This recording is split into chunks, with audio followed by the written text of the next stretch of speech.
Hello and welcome back to another Extreme Book Club video. Today we have another dark western that is very similar to Blood Meridian, one of my most famous books on this channel that I've covered. And I can't wait to share it all with you because it is a lot of fun and just like that book.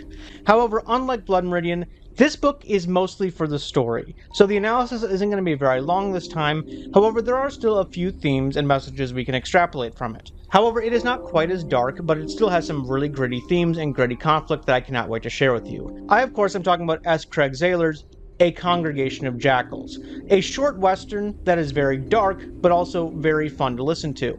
It won't be for everyone, but I do quite enjoy it and I hope you do too. But if you don't know how we do things on this channel, let me break it down for you. We start out with an intro, which you're listening to now, where we discuss a little bit about the book and its author.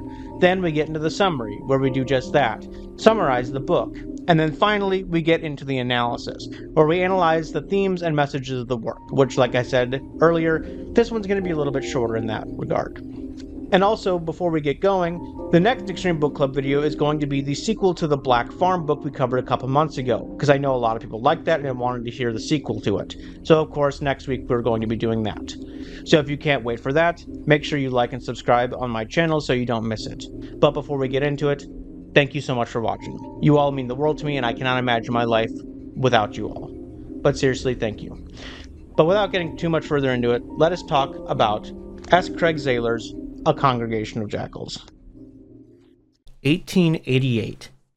Otis had what you would call a superpower. One where he could feel when something bad was about to happen in his gut. Before he even finished his watered-down drink, he left the saloon because of it. As he left, he saw two men that smelled not of men, but of vultures enter the bar. They were bronze from the sun and looked like twins. They entered the saloon, and in the saloon, a newlywed couple from Arizona sat, Jessica and Charles Lowell. The two Arizonans watched as the two bronzed strangers walked in. But the other customers knew better than to look at the two bronzed strangers, though. The two twins pointed at the Arizonans and they walked over and sat down with them, their long black hair around their neck as they did. Charles asks, "Would you two gentlemen like a drink?" nervously. The stranger points to his hat and says, "I ain't a gentleman. You want me to take my hat off? You gotta take it." The bronze man called out that he'll take 3 bottles of whiskey. Charles says, "No, I don't care much about the hat." The stranger then says, "Was that a joke?" "You talk smart. That how you got her?" he says as he points to Jessica. "She's good for breeding. She's soft all over and got nice hands." The bartender put the whiskey on their table and the stranger says, "You ain't getting the bottle back." The two Arizonans look away as the twins drink the whiskey quite fast. "It ain't polite to not watch a man drink," the talking stranger said as his silent brother sat. So Charles toasts with the strangers. "I'll tell you what happened to Arthur," the talking stranger said as he points to his silent brother. "We were captured by natives. Doesn't matter how, we just was. They kept us in a cave with no food or water. Days passed, then more. We were starving and thirsty. But it must have rained because from the ceiling a drip of water came down and we drank from that crack, if you catch my drift." Arthur, the silent brother, gave the talker the bottle and he takes a sip. Jessica looks around and notices that most of the saloon has now vacated the premises. "So what happened?" Charles asks the talker. The talker says, "We were starving, and Arthur didn't eat breakfast the day we were captured neither. So we got to arguing in that cave. Brotherly quarrels like, 'I ain't dying before you,' or 'You were the reason Ma died,' or 'I ain't dying before you,' things like that. So, starving, Arthur bit off his own tongue and ate it." Jessica and Charles looked away disgusted. "How did he live and not bleed out?" Charles asks. "He got his handkerchief and put it to his tongue," the talker said. "My God, how savage," Jessica says. The talker gets up mad, furious even. "No, not savage.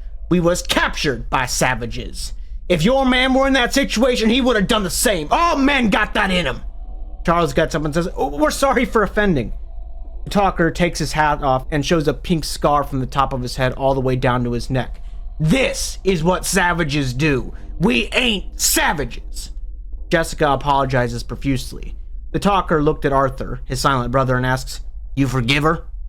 Arthur doesn't move. "He don't forgive you. What's yours names?" The two Arizonans give their names, and the talker says, "All right, Charles, open your mouth. Jessica asks what's he doing, but Arthur puts a gun in her back and the talker says, you ain't supposed to be talking while you apologize. Do as you're told. Charles opens his mouth and the twins tell Jessica to put her finger in his mouth. They then tell Charles to slightly bite down. Not hard, but just enough to hold the finger in place. They then point a gun at Jessica and ask, you married to this man, right? But I'm sure he isn't the first you lied with. Jessica hesitates but says, that's true. What was his name? How many you sleep with before him? The twin asks. Jessica cries out, just one, named Bert. The talker then asks, did you love Bert? And she says no, even though she told him that she did. The talker smiles and says, what was Bert's prick like? Longer than Charles? Charles bit down slightly, and in anger, Jessica cries out, you bit me! Jessica cried to her husband, but the talker asks again, what was his prick like? Don't lie, my brother's an angry one. Jessica says she doesn't remember. It hurt, it was her first time, she doesn't know. The talker says, ugh, you're one of those who just takes it like cough syrup. So tell me, Jessica, if Charles over there died, would you go back to old Bert? A complete silence comes over the bar. I intend to stay with Charles for the rest of my life. Charles bites down again a little, and the talker yells out to him, Charles, stop that! She don't like savages, remember? But Jessica, you love Charles, right? Well, then you'll forgive him for this. Arthur then slams his hand into Charles' head, and reflexively, Charles bites down hard through his wife's finger. The twins stand up, and another man with an Irish accent walks in and says, never hard to locate you two, huh? Let's go. The three leave the saloon as Charles yells out to get the sheriff! The bartender says, you're both alive and your lady still has her clothes on. This was peaceful for those two. You better leave it. Across the country, the rancher took off his boots and remembered a time about 20 years ago when he didn't have to sit down to take off his shoes. He takes them off and puts his feet in his private sanctuary's running water. He wasn't tall, but here he was a giant in his own sanctuary. He felt his worries melting away as a voice calls out and interrupts him. It sounded like his wife. Oswald, are you down there? She called out. Oswald Danford was a 47-year-old man with 2 children, and he called out, what's wrong? She calls back down that he received a telegram. Oswald asks, what did it say? And she says she doesn't know. She didn't read it. One of the reasons that Oswald loved her so much was she never snooped. Well, who is it from? He calls back. From someone in Montana territory? Oswald's guts froze. He only knew one person from Montana. I'm coming up, he called out. He gets up and kisses his wife and then reads the letter. What's it say? She asks. And Oswald says, he's been invited to a wedding. A James Lingham. His wife, Eleanor, says, you never mentioned a James Lingham before. And Oswald stoically says, I haven't. He then reads the letter in full. Dear Oswald, I'm to be wed to Beatrice Jeffries on August 12th. Please be there. All old acquaintances will be in attendance. Funnily enough, this video is going up on August 12th. A man saddled up outside his house calls out, you got it too, I see. Oswald's brother, a heavy man named Godfrey. Do we even need to ask what all old acquaintances means? He asks. Behind them, Eleanor was skinning and gutting a rabbit for dinner in the house. Oswald then closes the door behind him, and Godfrey says, don't worry, she can't hear us with the door closed. Oswald says that Godfrey knows, as well as him, that Lingham means that man, if he mentioned old acquaintances. That man probably coerced Lingham into telling them to come. They both say it has to be. Neither of them invited Lingham to their weddings, so it's probably what they fear. It is their fault, after all, just as much as it is Lingham's. As they discuss, Oswald's 2 children start up the road as they talk. I put our stuff under the house when I built it, Oswald says to his brother. The 2 children get closer, the skinny 11-year-old boy and the chubby red-headed girl. I prayed that man was dead. I bet Dickie and Lingham said that same prayer, Godfrey says. Richard Sterling was born in New York. His father died of tuberculosis when he was young, and he was raised among 3 sisters, a mother and a grandmother. They called him Girl Handsome. He wanted to be called Richard, but no one called him that. They called him Dickie. Though now, 44 years later, he preferred to be called Dickie, because no matter how much trouble he got in, and who he got in it from, no matter whose daughter he slept with, they could not blame him because he was a man named Dickie, a man with a child's name.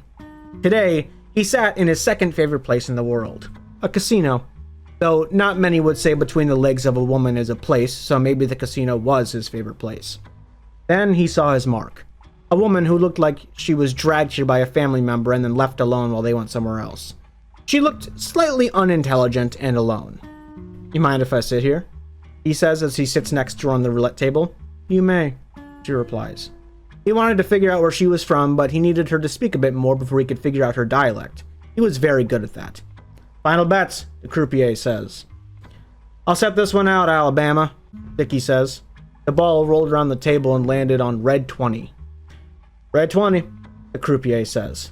The woman next to Dickie had both red and the even chips ready. She won twice over. "Are you Dickie?" a voice called out from behind them. It was more of a statement than a question, though. Dickie, without thinking, blurted out, "Nope, my name's Oswald." The voice called back out, "I'm not here for games, Dickie. I know it's you." Dickie thought, if he's not here for games, why is he at a casino? Dickie then turns around and sees a pig-looking man in a suit and hat. He figures it might be a father whose daughter he deflowered at some point. The croupier tells the man to sit down.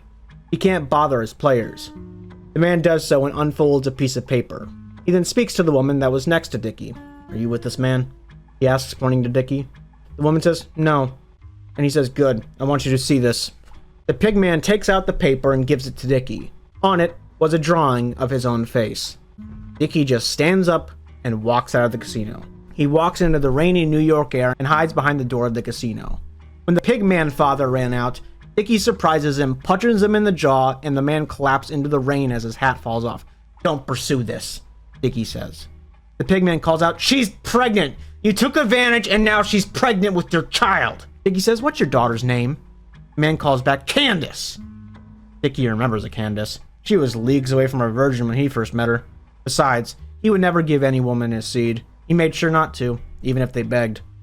Dickie once again punches the man in the nose as blood splurts from him. "I can tell you things about your daughter you'd rather not know. I suggest you leave," Dickie says. The man nods his head as if he knew this deep down and leaves. Dickie goes back inside and sits down. The woman asks, "Who was that man?"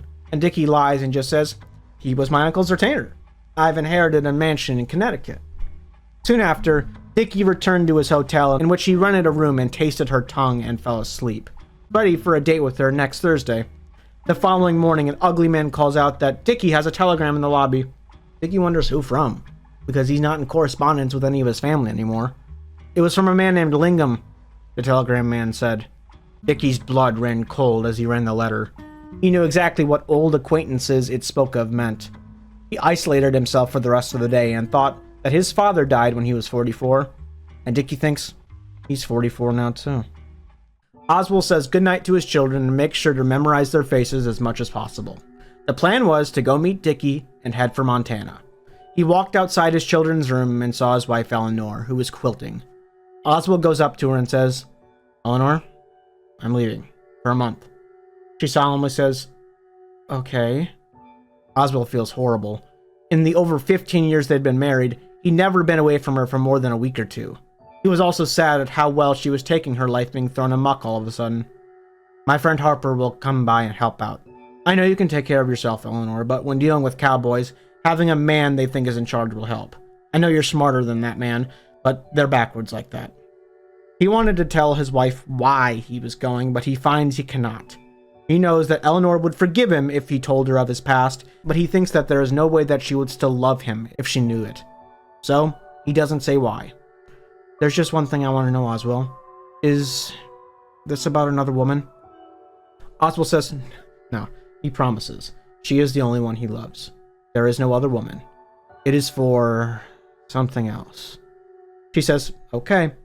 He kisses her and then leaves the house. He feels the violence that he once left behind come back to him then. He digs up the crate under his house for 15 minutes and opens it. It's filled with tons of revolvers and repeaters.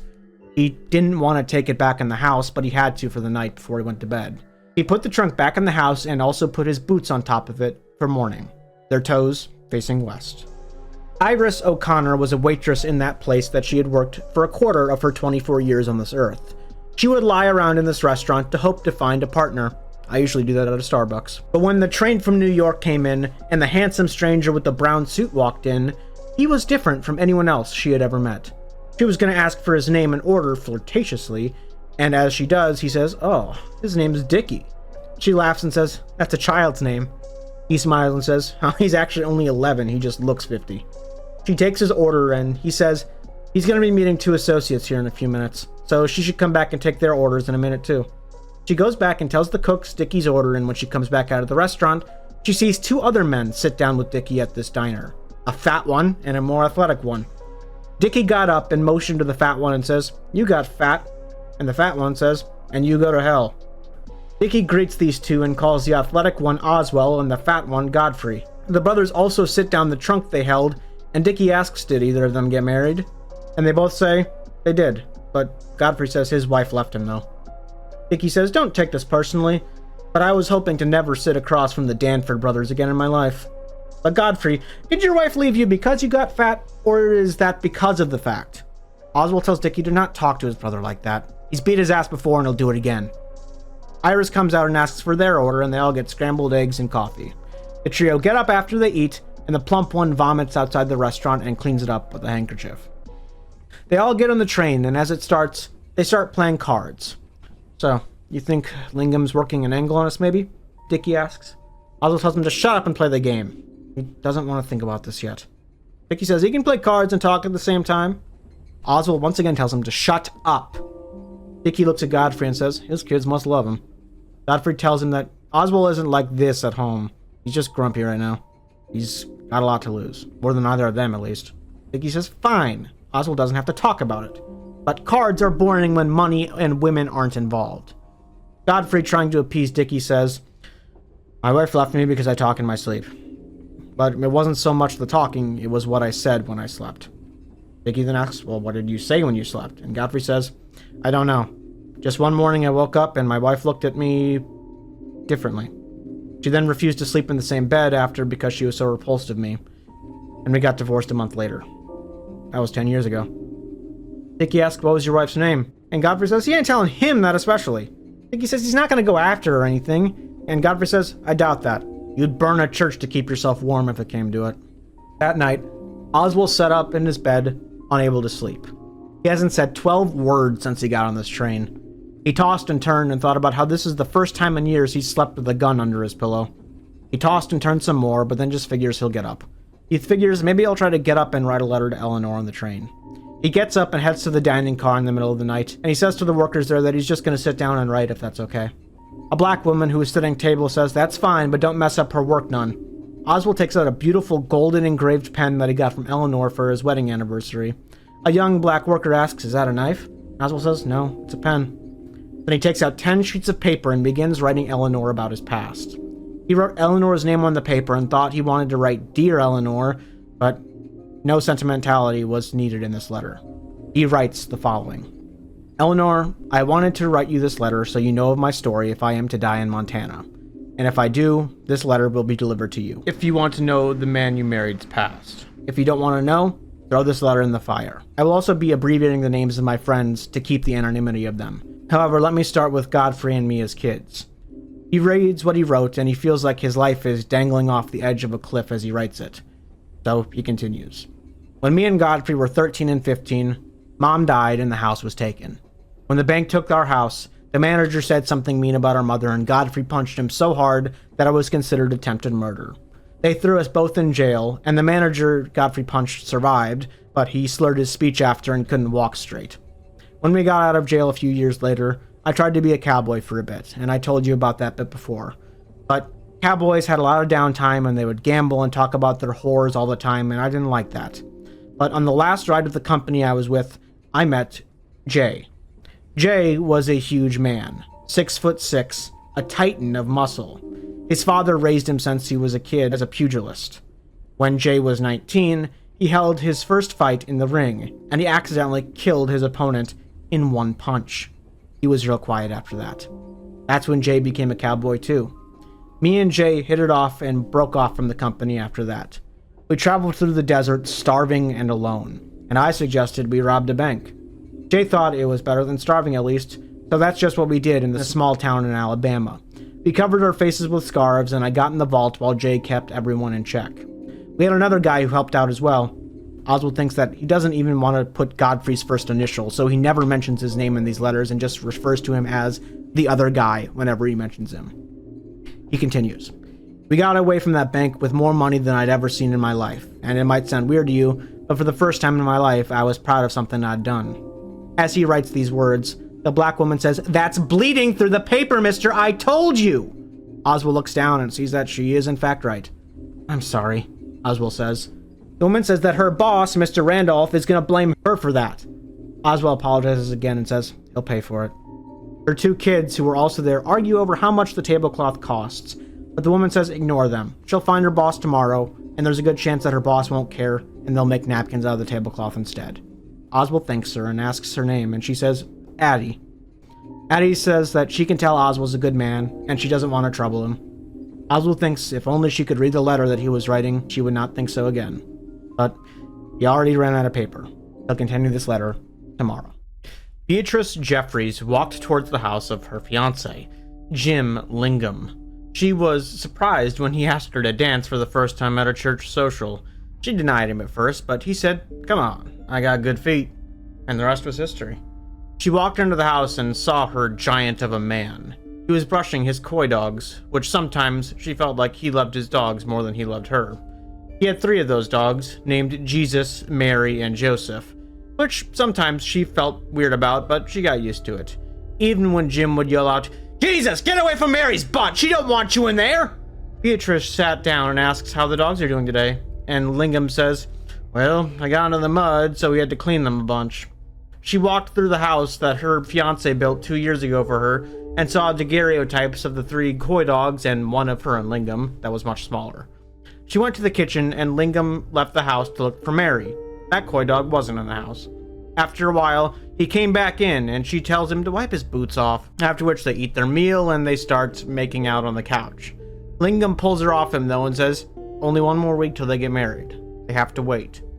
She was used to this by now, but as this happens, a howl rings loudly out from outside. "That's Mary!" Lingham yells out as he grabs his gun.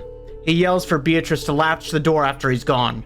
He leaves the house, and Beatrice looks out the window at him, and she sees him and the dog in the grass as Lingham bends down and says, "No, no, no, no," over and over, though she can't really see the dog. She walks out of the door, and he screams at her to stay back! Get inside! Shut the door for the other 2 dogs! Beatrice got closer and was terrified at what she'd seen.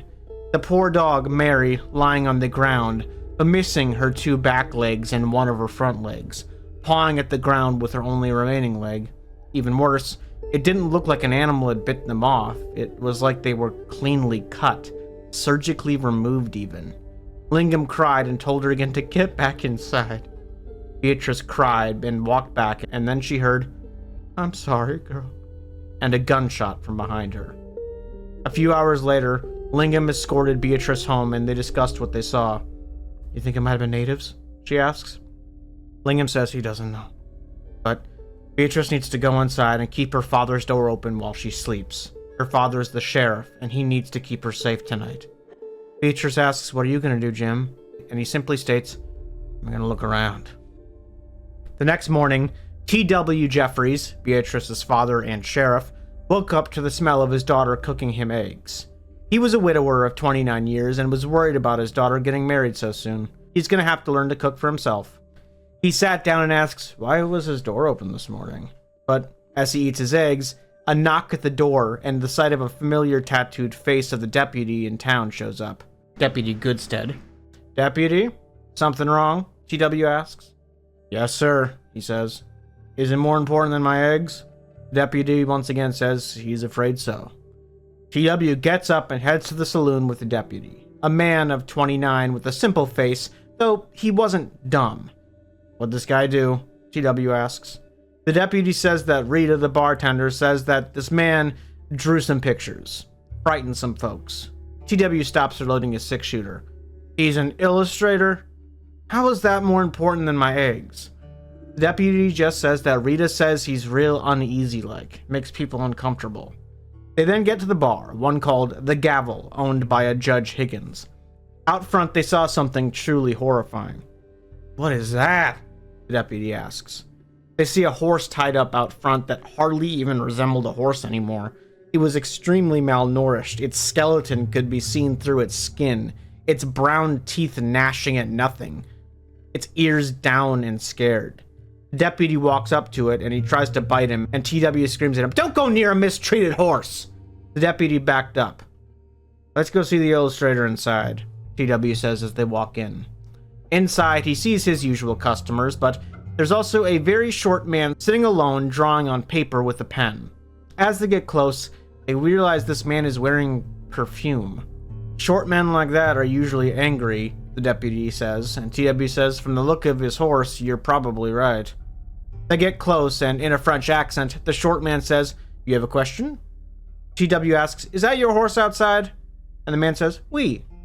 TW says, "Go bathe it and give it some food. It's scaring folks." The Frenchman says, "Thank you for the advice." And he continues drawing. "Now," TW says, "she was misbehaving. I was teaching her a lesson." TW asks, "How long have you been teaching the horse a lesson?" And the Frenchman replies, 3 years. TW wanted to smack this man, but maybe in France they aren't nice to animals. "Go take care of it now," TW says. The man says he is busy, and he continues drawing. "What are you drawing?" TW asks. "You would not appreciate." The short man beckons out. "Show me now," TW says as he grabs the drawing from the man. He looks at the illustration, not understanding what he's seeing, but then he gets it, and he feels sick. He gives the drawing to the deputy and says, "Roll it up so Rita can't see it. Give it to her to burn." The Frenchman says, "You can't burn a man's possessions." TW kicks the leg out from under his chair and the Frenchman falls. "You leave this town on your spurs right now. If I see you again, I'll throw you in jail and put that horse down myself." The Frenchman gets up, puts his hat back on, and leaves without a word. TW goes back to his house to finish breakfast, but all I could think about was the drawing. It was of a very young girl, buried up to her neck in the dirt, her scalp coming off and iron nails in her skull. He really didn't want to eat his eggs anymore. That night, the bellhop at a hotel in Billings, Montana, thinks that he's usually in bed this hour, but he has to ready himself again. He's going to talk to white folks, and that always puts him on edge. He knocks on the door and a voice calls back, "What do you want, you dumb?" And you know what he says. The bellhop says, "I got what you asked me to get." The two sun-bronzed twins open the door and tell him to get in. "You the one that talks?" the bellhop asks the man who opened the door. He walks inside and sees 3 mule skinners and a very large woman on the bed, her face in a pillow. "Stop looking at her. She ain't gonna lie with one of yous," the talking twin says. The bellhop says he was just looking. Another knock at the door rings out, and the twins take out their revolvers and point it at the door, and then they open it. A man in a bowler hat walks in. "You get a good look at him, Alphonse?" the talker asks. Alphonse, who sounded French to the bellhop, says, "Oui, I drew them too." The talker says, "Good, give the sketch to Quinlan later." The talker unrolls the sketch and looks at the pictures. "So Jim Lingham is marrying this blonde, huh? He did well for himself." He then shows his mute brother, and Alphonse says, "Why is one of them here?" as he points to the bellhop. The talker says, "Oh yeah, I was just about to deal with him when you came up." Then he points the gun at the bellhop, and the bellhop stammers says, but I got the ribbons you asked for, the lavender ones with the polka dots." But the last thing that the bellhop felt was his legs get swept out from under him, and metal being shoved in his neck. On the final day of the train ride, Dickie looked out the window with Oswald and Godfrey. The smoke of the train made it look like they were riding through the clouds. Dickie mentions this, and Godfrey says, "Don't get used to seeing that. I feel like angels aren't making beds for us in heaven." They sit, and they see a raven-haired woman walk into the dining car where they are. Dickie feels sick at the sight of her. It looks like a woman he once knew named Allison. Godfrey notices his reaction and says, "You in trouble?" But Dickie realizes it's not Allison, just someone that looks like her, and he says, "No." Godfrey asks, "What, does that look like a woman you got drunk and took advantage of or something?" But Dickie just gets up and goes to the black-haired woman, who now has a brunette friend next to her. "You mind if I sit with you?" he asks her. The woman says her husband wouldn't like that. He should leave. Dickie feels weird about this, but goes back to sit down with Oswald and Godfrey. He reminisces about Allison's tired eyes and how he would love to wake up next to her. Godfrey smiles and says, You're taking rejection worse than I thought. Her brunette friend keeps staring at you, though. Why don't you go cheer her up instead? Dickie stays silent. Godfrey's smile fades and asks, "You want to talk about it?" And Dickie simply replies, "No." Later in the night, Oswald continues his letter to his wife about his past. He saw Addie nearby sewing socks of her children. Oswald then puts the pen to paper again and continues writing about his past. "We robbed banks for 3 years. He glanced at Addie as if she would be able to see what he just wrote, but she paid no mind. "We robbed the banks, and although we didn't get rich, we lived well in nice hotels for a bit. One day, we went to rob a small bank in Louisiana, and it went normal at first, but one of the tellers looked at Jay and said, 'I know you. I saw you box and just stand there and take it. Your name—' But before he could say Jay's name, Jay shot him right through the heart, killing him instantly. That was the first time any of us had killed anyone. The other hostages heard this, and after we left the bank, the paper started calling us the Tall Boxer Gang, which would have been funny if the bounty on our head in the South wasn't worth more dead than alive. We thought about disbanding, but instead, we decided to go north.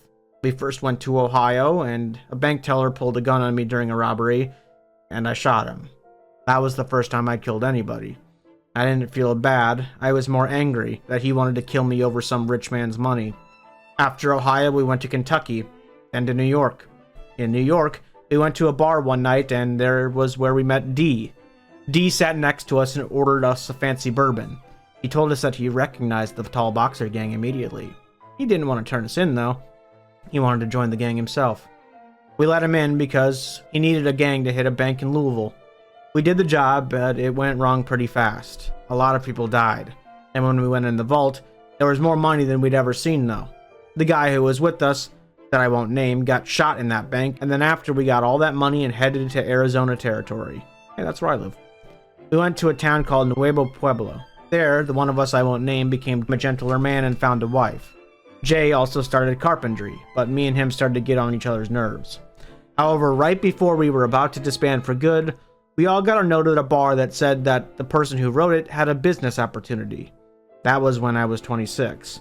But the evil I had committed up to that point was nowhere near what the man who wrote that note had in store for us.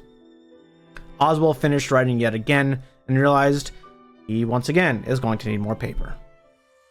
Dickie and the rest of the gang got off the train in Montana finally.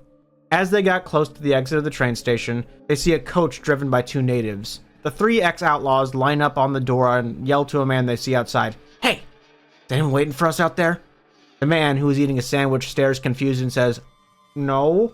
The 3 stepped out to get on the coach, and Dickie felt the sun hit his face. "You the fellas who wired for a coach?" the older native driving it said. He looked like a spider, his limbs long and his belly big. The ex-outlaws take their gun out and point it at the natives. They say, "Open up the coach," just to make sure no one's waiting for him. The younger native jumps down with his tattooed hand and opens the coach to show no one's going to ambush them. Dickie then looks at the horses, and they all look really old.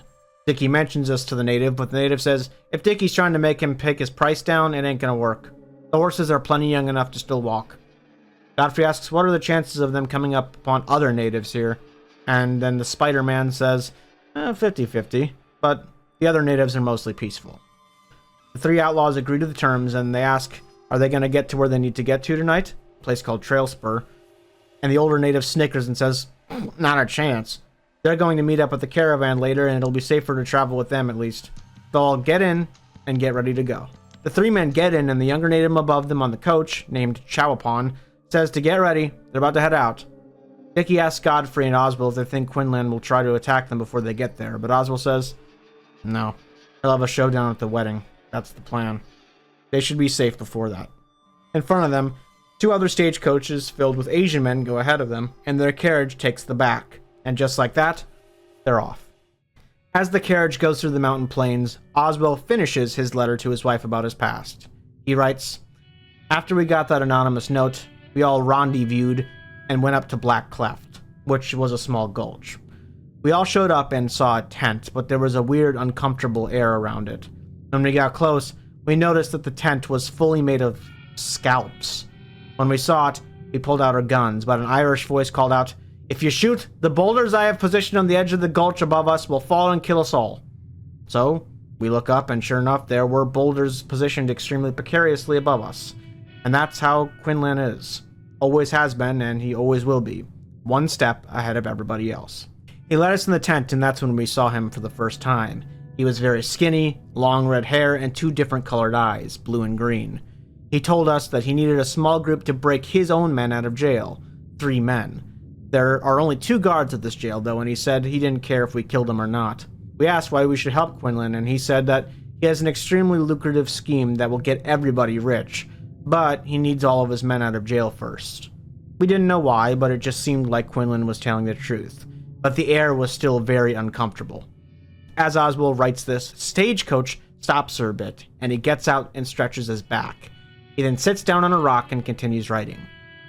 We went to where the jail was, and we had a discussion on whether or not to trust Quinlan, but we decided that the money that he mentioned was worth it if it was true. We went to the jail after midnight and broke in and handcuffed the guards to each other. They didn't have the key, however, the deputy had it. So we went to the deputy's house and made him a hostage too. We took it from him and locked the guards in the very jail we broke the 3 men out of. Quinlan's men that we broke out were 2 twins and a large man that looked like a weird big toddler. They said nothing as we broke them out for the entire ride back to Nuevo Pueblo. When we got back, Quinlan looked at the 3 and simply said, "Don't do it again." They all looked down like whipped children. We ate and went to bed, and the next day we started our plan. There were 8 of us then, and Quinlan thought that that was plenty. There was a certain tribe of natives in Arizona called the Apanuki. Unlike other native tribes, the Apanuki were the most feared. Instead of attacking isolated carriages of the white man, they would raid whole villages. They were vicious, and from the villages they raided, they would take hostages, usually Mexicans, white men, or even other natives. What they would do to those hostages would be to horribly disfigure them and make them effectively pets. They called these pets the grotesques.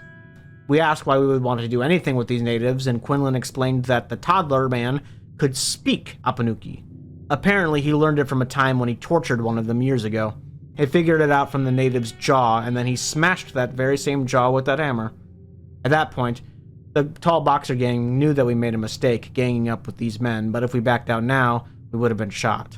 At that point, I asked what we were going to be doing with these natives, and Quinlan explained that we were going to use them to get our money. I asked what happened if they would just full rush us, and Quinlan explained that if they do, we had enough firepower to take down most of them if we do it from a vantage point. We had grenades, tons of guns, and other weapons. I told you that my father was killed by a native, so I didn't mind killing a few of them, but I felt uncomfortable about killing women and children natives, which this tribe had plenty.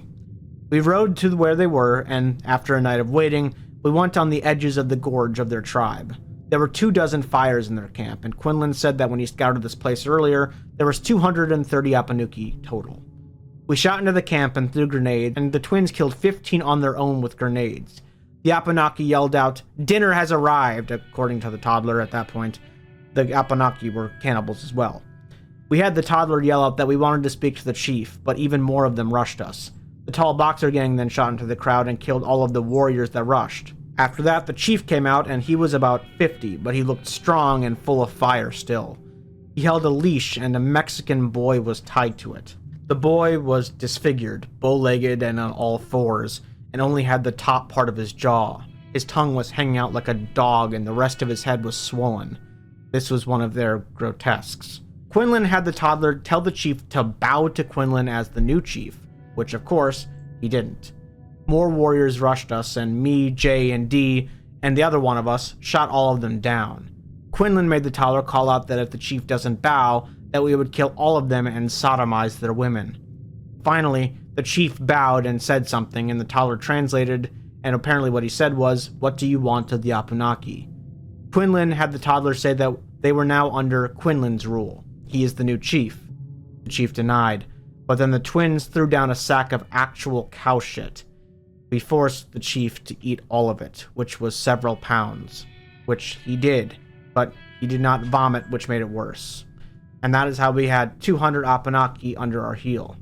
Quinlan still hadn't explained the plan to us yet, and us tall boxer gang members wanted out at this point. But we figured the hard part was over, so we continued hoping for some easy money. If we didn't, we did all of that for nothing. Quinlan explained the plan to us as we rode out. We were going to go to a small rich town that had no bank.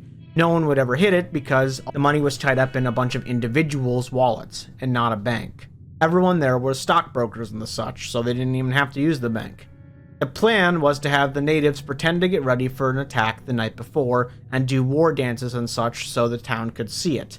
Then have Quinlan go in and tell the mayor that only he could stop them at a great risk to himself, but he needed to be paid $100,000 now and $100,000 after he sent them running, which that's about $4 million in today's money if you're wondering. The mayor would always try to negotiate, but Quinlan never budged. It either had to be that much money or the feared Abenaki would slaughter their entire town. So that night, we were paid, and then went to the plains outside of town and killed a couple of the Abenaki to show that we did it, and collected the rest of our money. The Abenakis, of course, tried to rebel a few times, but we would just have to shoot a couple of them and move on, and they'd go back under our heel. The twins would also beat their women, and that seemed to work as well. The twins seemed to like doing stuff like that. We did it in 2 more towns until we got to one called Rope's End. The first night we found the Abenakis were getting really rebellious now after all of the times we hit them and beat them and killed them.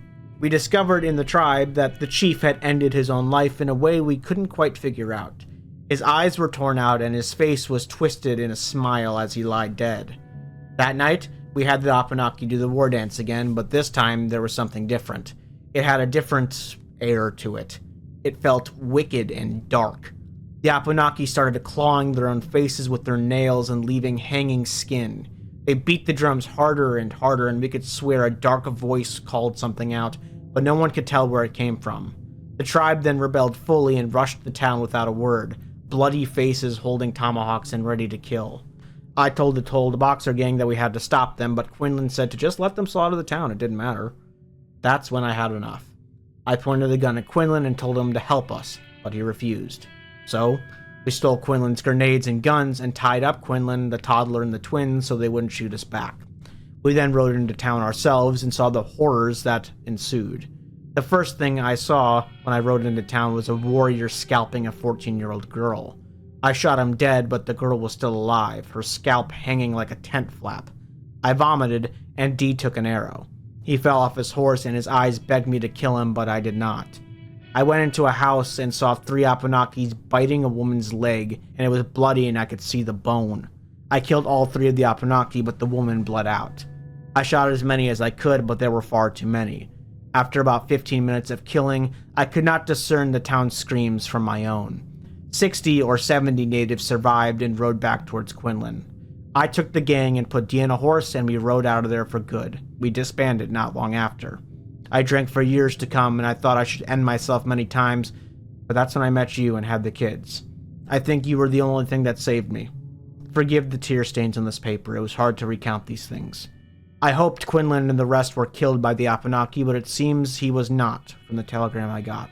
The Catholics say that if you write down your sins, it makes them easier to deal with, but I don't feel any better after rereading this letter. It just made it worse. But the reason I send this is if I die, I want you to move on from me. Find a new husband, and you and the kids live long good lives after I'm gone and forget about me. From Oswald. Beatrice got her wedding gown ready and her dad watched. The old tailor said that he has to make some more room for Beatrice's ample features. She laughs and tells the old tailor that if he were younger, she'd take that as flirting. The tailor laughs and says, well, be careful about old people. They're just as lustful as young people. Why do you think he's a tailor? She playfully slaps him and they continue. TW tells his deputy, who always fancied Beatrice, and tells him that this is his last chance to change her mind on marrying Lingam. But the blank-faced deputy says that when she says her vows, she better say them loud enough so he can hear them. Afterwards, Beatrice leaves and heads to Lingham's house and sees him building a mausoleum for Mary the Coy Dog. It looked like a Greek mausoleum and she isn't sure why he chose that style. He comes down and asks her if her father found the Frenchman who killed Mary. Beatrice says, well, he did, but she doesn't even know if he was the one who did it, and besides, they chased him out of town after. She asks if he wants to practice their vows again, and he says, sure, as they walk towards the house. They both sit down from each other at the table, and Beatrice reads off her lines with her eyes closed. When she opens them again, Lingam is looking out the window. She gets angry. If he is staring at his dogs while she is practicing her vows, she's gonna be pissed. But when she too looks out the window, 3 men in a trunk are walking up to their property. Lingam says it's the men he invited that he told her about, but she thinks that he didn't say anything about inviting anyone. Lingham says it's the one who he was cowboys with, which is all Beatrice knew about Lingham's past, other than he was a man of God and was once a pugilist. She looks at the men who are now at the door. There were two similar-looking ones, one fat with a red beard and one muscular tan one with a mustache. The other one, who didn't look like them, was girlishly handsome. She thinks maybe that one is Greek or Jewish or something. Lingham says he's going to introduce them, as he waves to him. He introduces the two brothers as Oswell and Godfrey Danford, and the handsome one, who is now staring at Beatrice inappropriately, was named Dickie. Dickie asks, anyone waiting for us in there? And Beatrice confusedly says, no. She then noticed that Dickie has a hand on his gun. Dickie says, oh, don't mind that. I'd just like to keep it there. Where can we put our luggage? Godfrey asked her. She thought herself that they aren't staying with her, right? There was a hotel for these guests. But Lingham showed them where to put their luggage. Lingham tells Beatrice to make them some food while they go out and look outside for a bit. Beatrice thought that the way Lingham is acting right now is completely different from the man she knows. However, the muscular one with the mustache, apparently named Oswald, says, that's unnecessary. He knows that the bride is always busy before a wedding, which Beatrice thinks that it makes sense that he is the nice one because he has a wife and children, from what Lingham said. He knows how to be kind, at least unlike Dickie and Godfrey. The four men leave the door, and as they do, Lingham looks behind himself at Beatrice and in the house and says, lock the door, B. Dickie and the other three men walked out of the house onto the grass. Dickie thought that James Lingham did well for himself. That woman was pretty and at least 15 years younger than him. Jesus! Joseph! Lingham calls out as two skinny dogs run out of the bush. You named your dogs to Jesus and Joseph? How does the big man upstairs feel about that? Dickie asks. Lingham says that he says those two names with love every single day. He thinks God would approve. Godfrey says, they look like coyotes. Lingham says, yeah, they're half coyote. Lingham then takes out a note that he says that he got 3 weeks ago, and the note reads, I'm coming to your wedding to settle accounts with you and those you rode with. Do not cancel the wedding or change dates, or innocents will die. August 12th. From Quinlan. Lingham says he found this 3 weeks ago in his pocket. He has no idea how it got there or who planted it. The other men ask how many wedding invitations did he send, and Lingham says 200, and they all sigh. I didn't know he was alive, the Titan's voice broke. I thought he was dead. I was happy, and I got this wonderful woman, and Dickie and Godfrey say they hoped he was dead too. They ask if anything else has happened in the meantime, and Lingham says that his third coy dog he used to have, Mary, was carved up. 3 legs amputated but still alive and thrown on the lawn, like a surgical procedure. He had to put her down. Dickie tightened the muscles around his neck. The distant past's violence no longer seemed so distant.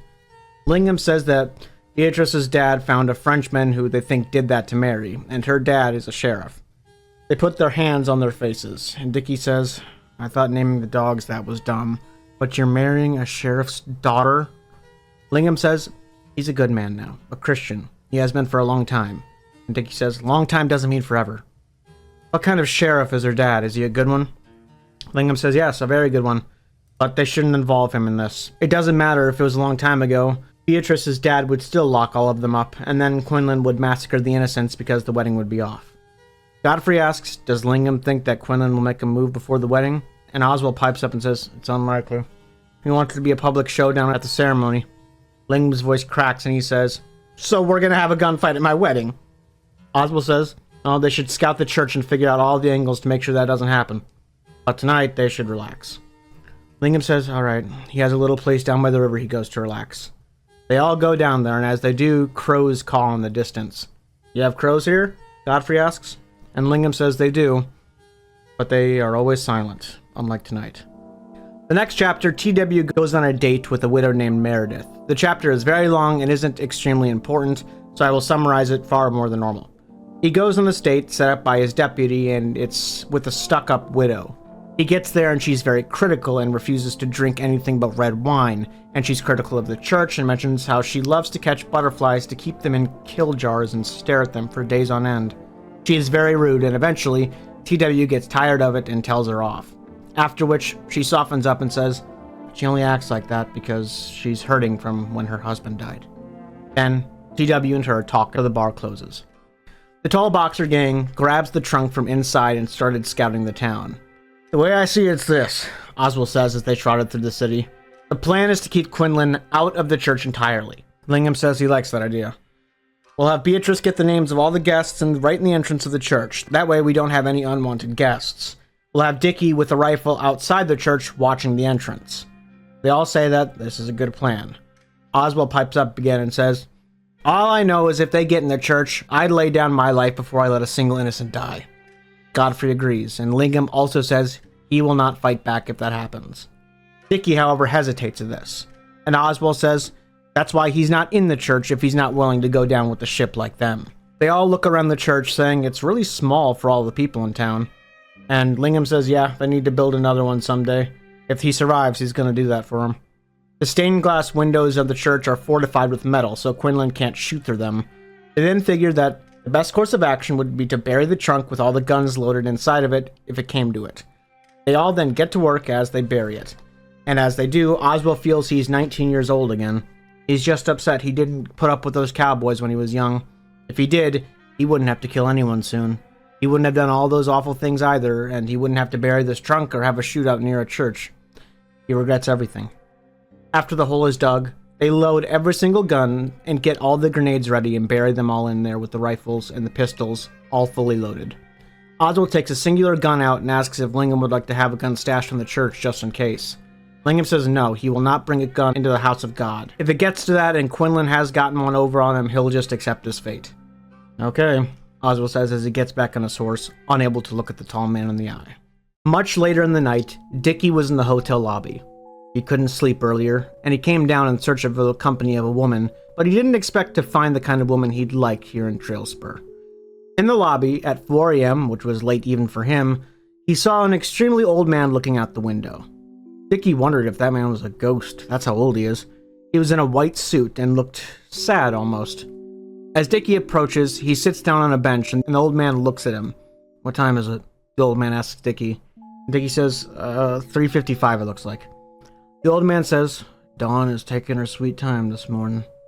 The old man looks back at Dickie and says, you're about 170 pounds. Dickie was surprised. He was right. How did you know that? The old man says the bench he just sat on was indented 1.5 inches when he sat down, he bet. 1 inch means he was 150 pounds, and the other half inch was the 20 extra pounds. The old man then asks, what, you have a quarrel with your wife and that's why you're down here? Dickie says he's not married. Because he's ugly, obviously. But the old man says, you can't tell. He's blind. Dickie jokes and asks, well, do you know any blind women then? And the old man says, no, just find a bigger woman. They know how to cook and that'll be good for you. Dickie says he'll keep that in mind. Dickie then asks, what about the old man? Why is he down here? The old man says his wife left him. When he went blind, she didn't want to take care of him anymore, and that was many years ago. He couldn't even find his gun at the time when she left to stop her. Dickie simply says, yeah, there's just no justice in this world, huh? The old man, more loudly than his age looked like it would allow, screamed, you're telling this to a blind man? You think I don't know that? Dickie asks, don't you have kids to take care of you? The old man says, they're useless. Probably dancing with their mother, laughing about how blind he is. Dickie asks if the lobby is his favorite room in this hotel or something. And the old man says, I'm waiting for Isabel. That's why I'm in a suit. In my vision, that's how I saw her. As if Dickie knew who Isabel was. Dickie now realizes that not only is this old man blind, he probably has dementia. Dickie asks, what do you mean, man? And the old man says, after his wife left, he burned down his house on accident. T.W., the sheriff, told the old man that he should move into the hotel for assisted living. In this very hotel, even though he was blind, he had a dream one night. Even folks who are blind can have dreams, he says. In this dream, he was waiting in the lobby for dawn to break, and as it broke, a beautiful woman walked in the lobby. His voice cracks and he says, she was beautiful. I was in this very blue suit when she came in. Her beautiful voice reminds me of how my mama sounded when I was a kid back in Ohio. She then sat down where you're sitting, and we drank tea, and before I knew it, I'm holding her hand, and she tells me her name's Isabel. And then I wake up. Dickie thinks, well, the suit he's wearing is white, and he feels bad for this old man, heartbroken even. I moved to my hotel room so I could be close to this lobby, the old man says. Dickie lets the old man continue. But let me tell you something. Before I ever stepped foot in this lobby, I knew that sofa you're sitting on is green, and the carpet is an Asian one. It might sound crazy, but I knew all that before anyone told me. How do you explain that? You can't. So I will sit right here and wait for Isabel to come so we can drink tea and she can talk to me in a voice that sounds like my mama's. Dickie shook the old man's hand and walked back up the stairs to his room. And when he did, he looked back and he saw that the sun coming up from the dawn made the old man's suit look blue. This was my favorite chapter in the book, by the way. A few hours later, Beatrice made breakfast for TW, and he said, "It tastes particularly good today," which he says every day. Beatrice sits down and TW becomes stern for a second. B, once you get married, sometimes you change. It's not your fault, but people change when they get married. I won't be able to rightly talk to you about certain things after that day. So before you do, I want to ask, do you and James Lingham plan on having children? Beatrice's cheeks become flush and she says, "We've talked about it." TW says that Beatrice knows that her mother died during childbirth, and her mother before that had issues too. But, as a gift, he has saved up a lot of money from his job over the years, so much so that he's been in contact with an Eastern doctor that is very good with those sorts of pregnancies. He has enough money to pay that man 2 or even 3 times over. Tears well up in Beatrice's eyes and she hugs her father. "Thank you, Daddy. Thank you so much." She hasn't called him Daddy in years, and just hearing that made him feel younger. "Careful, I'm full of biscuits, darling," he says as they laugh. Beatrice then goes outside and goes to Big Abe's dance hall to make sure everything will be ready for the party tonight. She talks to a Chinese seamstress in a hall and notices that the floors are all dirty and the banners are messed up in here. She asks the Chinese seamstress where Big Abe himself is, and she just points to the roof. Beatrice goes up there and asks Abe to make sure everything is ready tonight. He says, "Don't worry, all will be okay by tonight." She asks, "Are you sure, Big Abe?" And he says, "Absolutely, darling." She leaves, but she turns around, and as she does, she says, "And Abe, don't put rum in the punch bowl." He smiles, and she climbs off the roof.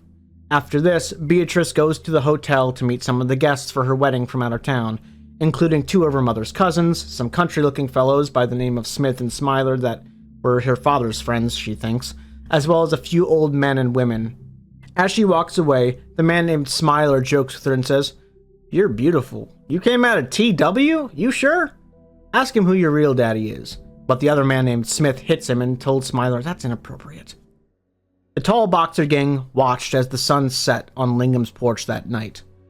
"We should be careful at that dance tonight," Oswald says. Lingham says the whole town's gonna be there. They all like Beatrice and her father, and they all want to support her. Godfrey says, "They all want to support you too, Lingham. They like you." And Lingham says, "No. They like the James Lingham that he shows them." Oswald says, "That James Lingham is also you. Your past doesn't define you." They all grab their revolvers and get ready for the dance. They ride to the dance, and they're all in nice suits. Lingham, in particular, is in a green suit that matches Beatrice's green dress, who is already at the dance hall. Dickie looks at Lingham and laughs. "Was the inspiration a green bean?" Oswald tells him to fuck off. He's beat the shit out of Dickie before and he'll do it again. Be nice to Lingham. He's gonna get married soon. Dickie snaps back by saying, "Oswald, we've all been through what you've been through. We've all seen the same horrors and have to live with them. That doesn't entitle you to be such a sour bastard all the time. I'm trying to keep it light. Because tomorrow, who knows what'll happen. So relax, you big asshole." Surprisingly, Oswald says, "You're right. I'm sorry." When they get off their horses, the 2 men shake hands and walk into the hall. They tie up their horses to the 43 other horses as they walk in. They all survey the crowd and see no one out of the ordinary. "Looks clear," Godfrey says. The piano player in the hall is playing furiously, like hell itself had opened up and the old woman was playing the piano music of hell. They talk to Big Abe and he says, "Oh, that piano player? That's Wilfreda." Vicky says she looks like a witch playing like that. Big Abe laughs and he says, "I wouldn't cross her." They all then see Beatrice, and she accidentally seemed to have drank the punch, which in fact was spiked with rum by Big Abe. And finally, the sheriff comes to the dance and walks up to the group. Lingham introduces his gang and says, "TW, these are the fellows I used to cowboy around with." TW shakes Oswald's hand and says, "Stay out of trouble." Lingham in particular then introduces Dickie and says he's from New York. TW says, "How does our little town of Trailspur compare to New York?" Dickie smugly says, "It doesn't compare to New York." TW smugly himself says, No, it does not," winning the exchange without Dickie even knowing it. TW says, alright, he's gonna go mingle with the others. He leaves by saying, "Stay out of trouble, you three." Once again, as he leaves, Oswald says to his gang, "He knows we've been on the other side of the law, huh?" Godfrey says, "Oh, he surely does, yes." Big Abe then calls out, "It's time for some line dancing." They go and they dance for a few minutes, but in the middle of it, Oswald hears a weird shriek from outside, but no one else seems to pay attention. A few more minutes pass and then he hears another. It sounds like a horse screaming. Oswald excuses himself from the line and walks outside. He looks around and sees no one. He then goes to look at the horses and sees the two horses that he himself and Lingham came here on were on the ground, flailing and its legs and intestines hanging out. It's screaming and slowly losing strength. Then one of them manages to get up and stands for a minute, but with its intestines still hanging out and bleeding out slowly. Oswald looks down and brings the walking one to the alley and shoots the poor creature. As he's in there, two men see him and walk up to him.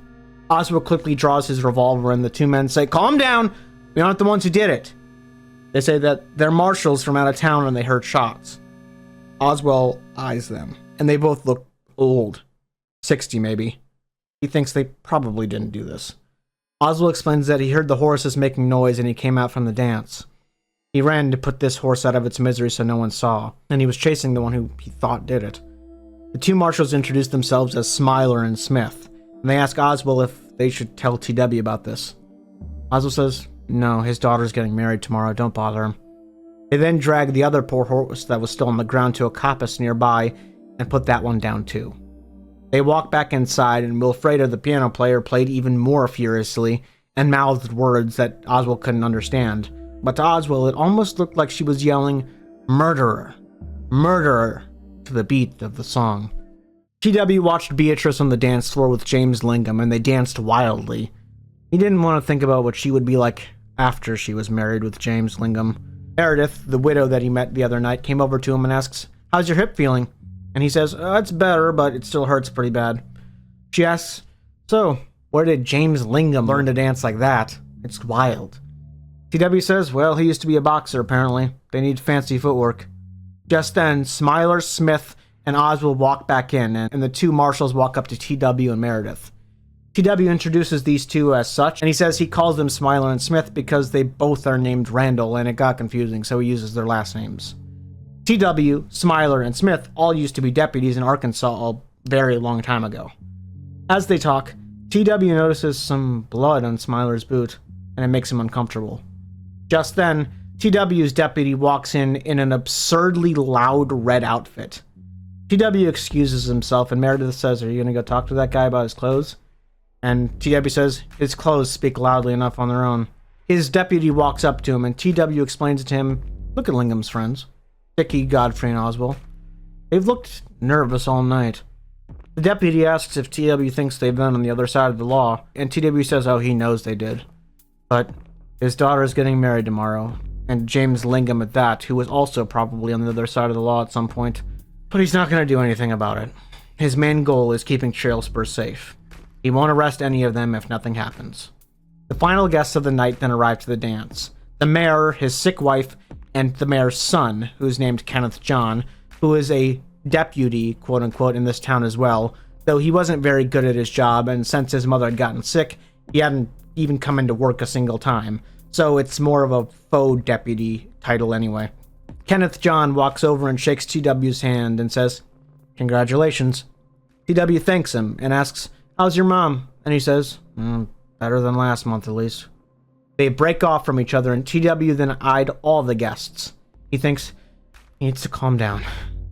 Tonight, he needs to send his daughter off, be a good father. Tomorrow, he would have James Lingham as a son, though. His hip complained to him, but he ignored it. In the crowd, Dickie pulls a woman named Tara close to her and dances with her. He makes slight advances on her, like putting his hand on her thigh and things like that.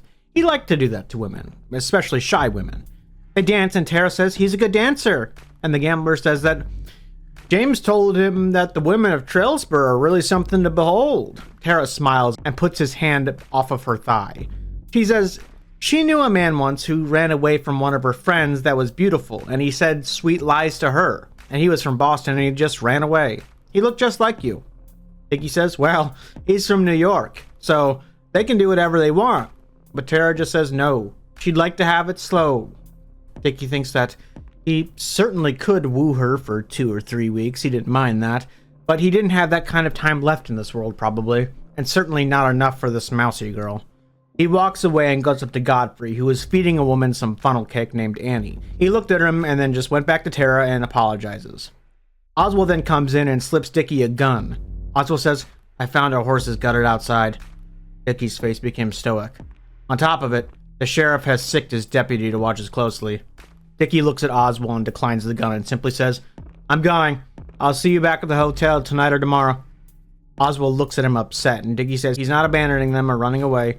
He just has something to do. Dickie leaves and goes to the Gavel Bar and goes up to the bartender. He asks her where a certain establishment he heard of called Queenie's is. The bartender tells him, and he gives her some money for his time. He leaves and finds Queenie's in the place that she told him about. A second-floor establishment with a pink-colored lantern outside. He enters and sees a plump woman in a nice robe. She introduces herself as Queenie. She asks if he's here for the wedding in town, and Dickie says, indeed he is. Queenie then says, aw, that's nice. And then she calls her girls out. Dickie was uncomfortable. Although he'd laid with plenty of women, he had never been in a brothel. What's your name? Queenie asks as the girls walk to them. Dickie says his name's Dickie, and she laughs and says, sure it is. The women who all show up gleam at Dickie. They were not unhappy with the looks of their customer tonight. Queenie motions to them and says, these are Dolores, Rebecca, and Viola. Which would you like? You could also choose me if you'd like as well. I'm not really in the game anymore, but if you wanted to, you know. Dickie looks at his choices. Dolores was beautiful but very petite. Rebecca was a little older, but her figure was also fuller. But she kind of looked tired, perhaps because of the many years as a working girl. Then there was Viola, who was plain looking but had a decent body and was nice to look at. Queenie was too old and she wasn't really Dickie's type anyway. I'll pick Viola, Dickie says. Dolores was disappointed, and Rebecca actually seemed upset she wasn't picked. Queenie tells Rebecca to calm down. Dickie chose Viola fair and square. It seemed that even Queenie was surprised that Viola was the one picked. Dickie asks, what do I owe you? And Queenie says it's $2 for a room, but whatever you do with her, that's your own prerogative. Dickie then pays for the room, and he and Viola go into her room. Viola asks, where do you want to start? But Dickie surprisingly says, actually, I want to talk a bit first. She says, oh? And he asks, do you like this work? She says she doesn't dislike it, especially when someone really handsome like Dickie comes in. However, sometimes dirty or mean people come in and she doesn't like that. She then starts undressing, but Dickie once again says, wait. She says, do you want me to describe what I do to those other men? Or is there something wrong with, she asks nicely.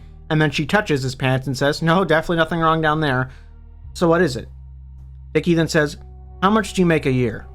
Viola is surprised by this question, but says she doesn't really know, maybe $1,000, which is like 30,000 today, by the way. Dickie then tells her to look at this money clip as he takes it out. He wants her to count it. She looks at it and sees it's around $5,000. She says that's a fortune to her.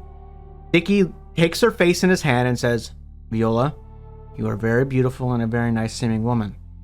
She says, thanks. But men like to say things like that during. He says no, she misunderstands him.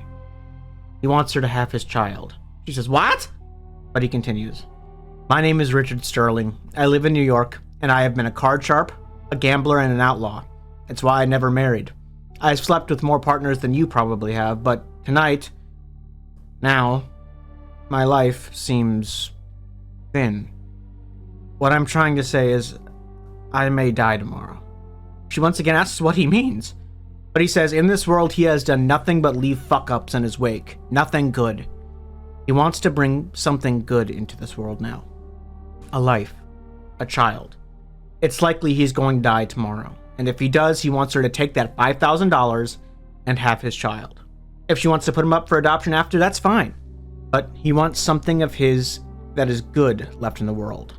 And if by some miracle he does survive tomorrow, he'll give her the money and take her back to New York, marry her, and live with her forever. He asks, is that acceptable? She says, it is, but she's a working girl. Is he sure? He says, he's sure. She agrees and they get to business, and after, Vicky cries when it's all over and falls asleep. Back at the party, Jim walks up to Beatrice at the end of it. Most of the crowd had gone home at this point, and they both walked up to TW, and Beatrice says, Jim's gonna take me home now. TW eyed them suspiciously. Meredith, who is now with TW, says that she prefers if they both call her Meredith, by the way, instead of Mrs. Everston, especially if all four of them are gonna be a family. TW says, okay, Jim, get her home then. Jim smiles, and they leave into the brisk Montana air. Jim says as they walk that he'll stay with her until her father gets home. Beatrice noticed there's a change in her fiancé since his friends had gotten here. Wanting to stay for a while was unlike him. He looked scared. Not lustful, but scared. Jim, what's going on? Beatrice asks. He simply says he wants to wait for TW to come home. Because Beatrice trusts him completely, she says, okay. They go inside, and Beatrice asks if he wants some tea, and he said, yeah, that'd be great. She makes him some, and they both sip on the hot liquid until a noise from upstairs happens, and Jim jumps and spills tea on Beatrice. He apologizes profusely as the burning liquid scalds his fiancée through her corset. And she says, it's okay. When it's windy, her father's armoire upstairs makes that noise.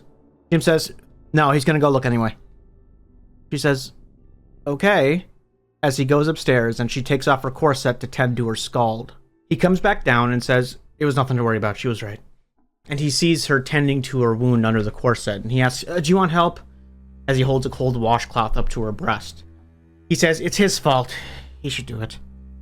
All of a sudden, their mouths intertwine and they begin making out. He puts his hands in her blonde hair as she feels him through his pants. She whispers, Jim. Jim. But he doesn't stop. A loud crack comes from outside, and Jim jumps off her and takes a gun out from his belt that she didn't even know was there. Beatrice says, it's just her neighbor's door, it's okay. He says, okay. Sorry for getting carried away like that. She says, it's okay. But he apologizes again and again, and he says, he should wait for God's blessing. Beatrice knew that if that creak outside didn't happen, they wouldn't have waited till tomorrow. She wonders why Jim Lingham waited all this time to almost crack on the final night before the wedding. They sip tea until TW gets home and Jim leaves. Filled with questions, Beatrice asks her father to read her a bedtime story one last time before she moves out and is married. He reads her a children's book until she finally falls asleep for the night. Hours later, the Danford brothers wake up in the very early hours of the morning. Oswald takes the letter that he wrote on the train and puts it on the bed. If he dies, they'll search his things and send it. He even leaves a $5 tip as a gesture if he dies. The brothers both walk from their rooms and say they both didn't get much sleep. They then ask, where's Dickie? But they can't find him in his room. They go downstairs and see an old man looking out a window in a white suit. Dickie then emerges from the front door and asks, does he have time to get better clothes on? And the brothers say, yeah, it's really early. The wedding doesn't start till 9. And then they wait for him. When he comes back, he asks, can they have breakfast before they go? The brothers say, yeah, they have plenty of time. And Dickie asks the old man, where's the best place to eat in town? And he describes a place with the best pork chops and coffee. Dickie thanks the man, and he says that he feels like he'll get to see Isabel soon. And the old man says he's got a good feeling about today. They walk towards the restaurant the old man pointed out and sit down and order. Dickie especially orders a lot of food. He asks the brothers how they slept, and the brothers both say, not good. Oswald especially says that he dreamt about his wife and kids. Godfrey says he dreamt about the bank teller that he punched when their mother died. Instead of insulting her, he brought her back from the dead in his dream, and they got married. And Oswald got to be a sheriff like he always wanted. It was a nice dream. They all eat and then walk 4 feet between each other towards the church as the sun begins to rise. They walk in silence until they see a gazebo that Lingham built. They ask Dickie if a rifle can hit something from the gazebo to the church if needed. And Dickie says he's won competitions that were longer with worse rifles. Dickie then asks Oswald, do you remember the old signals? As he takes out a hand mirror and shines the sun across his eyes. 1 flash for all clear, 2 flashes for take caution, and 3 for engagement has begun. Oswald says, yeah, he remembers. They grab the trunk, which was waiting for them there, and Oswald takes a large 5-shooter and puts it in his boot. Godfrey tells him that can't be comfortable. And Oswald says, no, it's not, but he needs to conceal it good. The sheriff is watching them like a hawk now. They leave Dickie behind at the gazebo for now, and he says to them, I hope you see the Danford brothers at the feast tonight. The brothers both say they hope the same to him. The brothers then walk to the church, and Oswald looks up at the white church that he traveled halfway across the country to see. Across town, TW ate breakfast in a nice suit that his daughter bought for him on his 50th birthday, but it was a little small on him now. His deputy walks in and makes fun of him on how ridiculous he looks over and over. TW tells him to sit down and eat some food, but the deputy declines. You look wonderful, a voice calls out behind him, and he sees his daughter, beautiful in a cream-colored dress under hair and 2 pigtails with a tiara. You look beautiful, B, TW says as he hugs her. If Lingham messes this up, I know plenty of men who would think the same as me. One of them the deputy who just went downstairs. She tells him to hush, and he asks if she's hungry, and she says no, she's too nervous. A knock comes to the door, and TW says, that's the carriage he hired. She says, but the church is only a 10-minute walk. But he says he wants his little girl's day to be perfect. They embrace, and Beatrice heads downstairs. TW stays upstairs and goes to his room and looks in the mirror and thinks how ridiculous he looks. But then he grabs a small locket with his ex-wife's face in it. She's wearing your dress. She looks beautiful, he says to the dead woman. Hey, old man, you having trouble with the stairs? The deputy calls from the first floor. Yeah, I can't find your muzzle up here. Give me a second, he shouts back. He grabs his gun and thinks about how, later today, James Lingham's gonna be his son. And Lingham had those friends that made him feel uneasy. He's gonna take the gun just in case to the church. But he feels weird about taking a gun into the house of God. He has an idea, and he grabs a shoebox from under his bed. He puts the shawl of Beatrice's mother, a gun, and 6 extra rounds in it, and heads downstairs and gets on the carriage. You bringing a hamster? The deputy jokes. A pain shoots through TW's hip, and he says, no, it's a gift from my daughter. The deputy laughs and says, she doesn't need more spoiling, though he does if he wants to give him a raise. And TW laughs. Beatrice says that woman Lilith last night seemed to be interested in you in the dance, deputy. The deputy says, Lilith? She's a cow. And Beatrice says, be quiet. They arrive at the church and see Lingham's friends there, Oswald and Godfrey just leaning outside the church. The deputy remarks that they're here early, and Beatrice says that, they're here because Jim wanted them to have a guest book and have everyone sign it.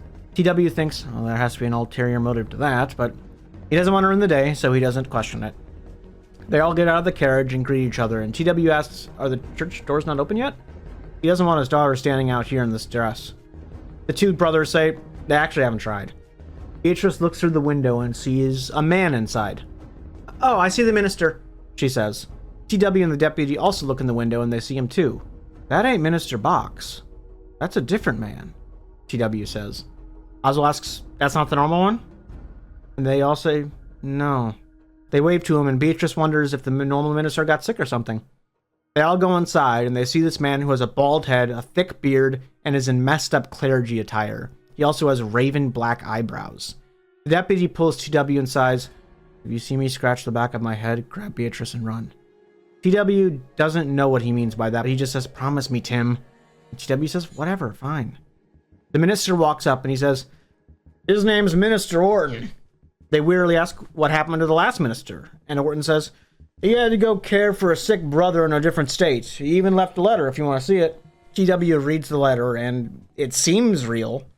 Oswald and Godfrey stepped in between the new reverend and Beatrice and asked, what's wrong with your clothes? Orton says, he was on a missionary recently, and they got messed up a bit. But they should be fine. Oswald says, for a wedding? But Orton says he doesn't have any others.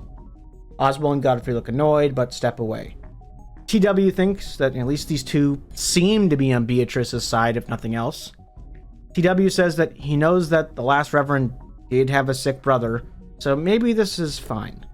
He gives Beatrice over to Orton, and Beatrice talks about Bible passages with the priest as they get ready for the wedding. TW walks to the entrance of the church, and Oswald had sat himself down and had a ledger out. Mind sign your name where Beatrice wrote it? Oswald asks. TW does so and asks, so are you expecting problems? And Oswald just says, no. TW thinks that at least Lingham's friends want things to go smoothly, it looks like.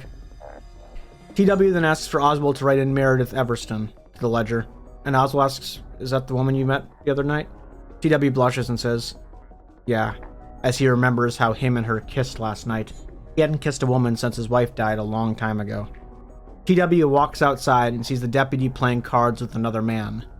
TW says, ceremony's gonna start here in a few hours. But the deputy says, nah, he isn't much for ceremonies or churches. Just call him over when the vows are said. TW says, okay. And then James Lingham himself comes strolling up. TW meets him and they walk in to see Beatrice and Orton again, and James asks the same question and seems suspicious about the Reverend, but goes along with it for now. Man, you're muscular. How'd you get that strong for a priest? Lingham asks. Orton says, oh, he built a lot of houses for the poor and needy. Did you build them with your legs and face too? Lingham asks, notices the cuts and messed up pants. Orton then guffaws like it's the funniest thing he'd ever heard. At 9:15, everyone was really starting to get to the church. Everyone that had signed the ledger was actually supposed to be there, including an Asian man who Oswald couldn't understand the characters he wrote in. Godfrey patrolled around and asked, is all good? And Oswald says, seems so far, yeah. Then Godfrey says, it's hard to imagine someone ruining such a nice day, as he continues patrolling around the church. A glare from a hand mirror crosses their faces, just once. All good with Dickie too, it looks like, Oswald says. Two women in parasols walk up next, and Godfrey asks, is that the woman Dickie was dancing with last night? Kara or whatever he said? The one he left? With the two women, there was a young man and an old man as well, and Oswald says, yeah, he thinks that was her. The woman laughs and asks, are you putting people in jail if they aren't in the ledger, stranger? All of a sudden, two horses round the corner near an eyesight. One white one and one mottled one. The woman that Dickie was dancing with asks, is Dickie here? And Oswald quickly says, no, he's not. And he says, Godfrey, I need your help over here. As he points to the horses gunning it for the church. Two flashes went across Oswald's face. Oh, did he say anything about me? The woman asks. Oswald, wanting to quickly get her in the church, says, yeah, he says you're not his type. Please get in there. She looks upset and says, why? We danced for hours. Oswald, tired of this and wanting to get on with it, says, he called you uncouth. Get inside now. The young man, the girl's brother, apparently says, that's no way to talk to a lady. You want to take this outside, big man? The old man, apparently the girl's father, says the same thing, but Oswald, now annoyed, gets up and says, my first punch will shatter your fucking jaw, old man. The two men, seeing the Danfords were not messing around, went inside while looking backwards with disgusted looks on their faces. The riders were now close enough to see who was on them. One was the faux deputy, Kenneth John, the mayor's son, and the other was a man they didn't recognize, a blonde man about 40 with a handlebar mustache. They ride up, and the son of the mayor was visibly drunk. The real deputy then walks up and says, oh, it's good to see you, Kenneth John. It makes me look really good in comparison. The drunk deputy says, that's no way to talk to him. But Oswald says, who's your friend, Kenneth John? And the deputy says, that's Turkey Bill. He's Kenneth John's friend. Is he on the register? Oswald says, no, he's not. And the deputy says, sorry, only people on the register are allowed in the church. The drunk says, that's no way to talk to his guest. The real deputy gets up from his sitting position and says, you ain't going in that church. The drunk deputy slurs, you can't talk to me like that or him. The real deputy laughs back and says, you ain't the mayor. I can talk to you how I like. The drunk son of the mayor says the deputy's going to answer to his dad if this keeps up. Oswald quickly flashes the mirror once to Dickie so he doesn't shoot the idiot. I'll talk to your dad and he'll be on my side. He knows you take the sauce too much. I'll let you in, Kenneth John, but you have to behave, the deputy says. Leave me alone, the drunk, now sad, whimpers. Then a green carriage comes around the corner and Oswald asks the deputy, is that someone you know? And he says, yep, that family has a father in a wheelchair, it's all good. They bring him around in a carriage. Oswald tells Godfrey to stay close and be cautious, and the deputy laughs and says, you got something against cripples? And Oswald says, no, I'm just making sure the only people who get into this church are those who belong. The deputy says, yeah, that's how TW and I feel about Trailspur itself.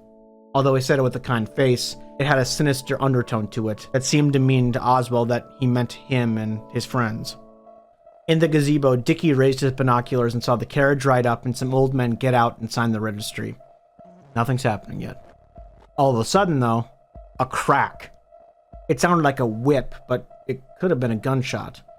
Dickie looks all around and sees nothing, but then looks to the east and sees two black specks silhouetted against the eastern mountain. Then another crack. He knew it was a gunshot now. He flashed the mirror twice at the Danfords, and they look where he's looking now. Another speck appears as they get closer from the mountain, now the size of fleas in his vision. Now dust was flying up from the specks. It was a dust storm being brought up by the horses. Another gunshot, and then one of the horses went on its hind legs. If a rider was on that, he certainly got bucked off. They were now very fast approaching, and more horses appeared. Dickie could now see that these men had guns. He shined the mirror 3 times in the Danford's face, and he took out his rifle. They were now about 500 yards off, and he shot, but the bullet went right into one of the horse's chests, and it didn't stop. He just knew this was Quinlan. He knew it. They got closer, and he didn't have time to shoot them all, so he quickly takes out a repeater instead, which was less accurate, but could fire faster, and he fired into the dust cloud, but could hardly see anything now. The Danfords got ready as well as he fired over and over into the cloud. The dust storm then consumed the gazebo, and before Dickie knew it, a creak in the wood behind him made him turn around, but there was a gun in his back already. "Drop it." Dickie looked around, and it was a native. "Drop it," the native reiterated. And then the New Yorker did so. He had no choice or he'd die. "Now walk," the native said as he leads Dickie down the stairs. The dust clears, and the native pushes Dickie to the ground, knocking him out. Inside the church, TW walks his daughter up the aisle and looks at Lingam. He looks less nervous than he did an hour ago. Maybe whatever he thought was going to ruin the day wouldn't happen. Minister Orton guffawed loudly as he says, "All right, are you two ready to be one in the eyes of God?" Beatrice says, "Sure she is. She's ready to start the ceremony." Orton says, "All right. I'd love to, but I want to give a gift to you first." TW felt weird about this. Lingam stiffened up as well.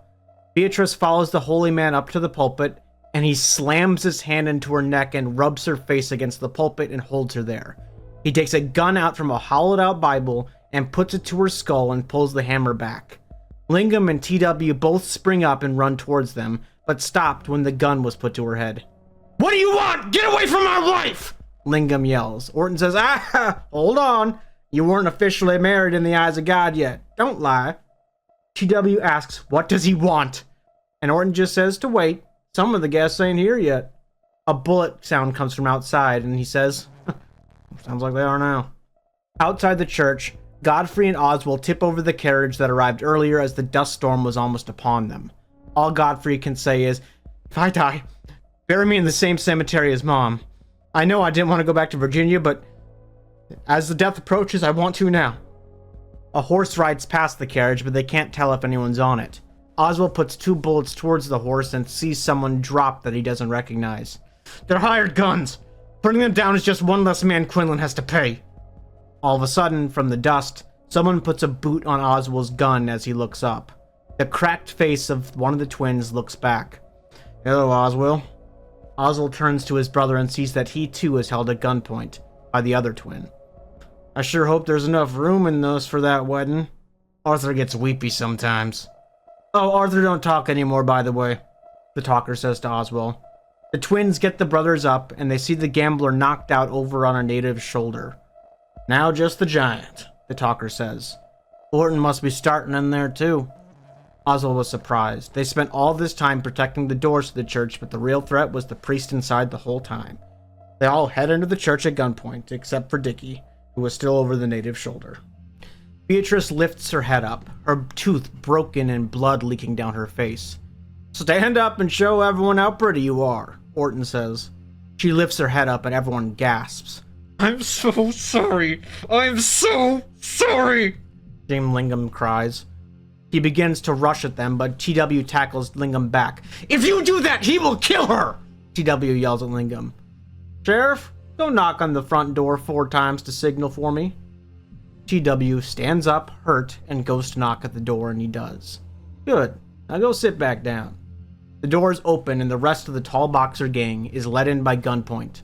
Lingam then sees the 2 twins behind them.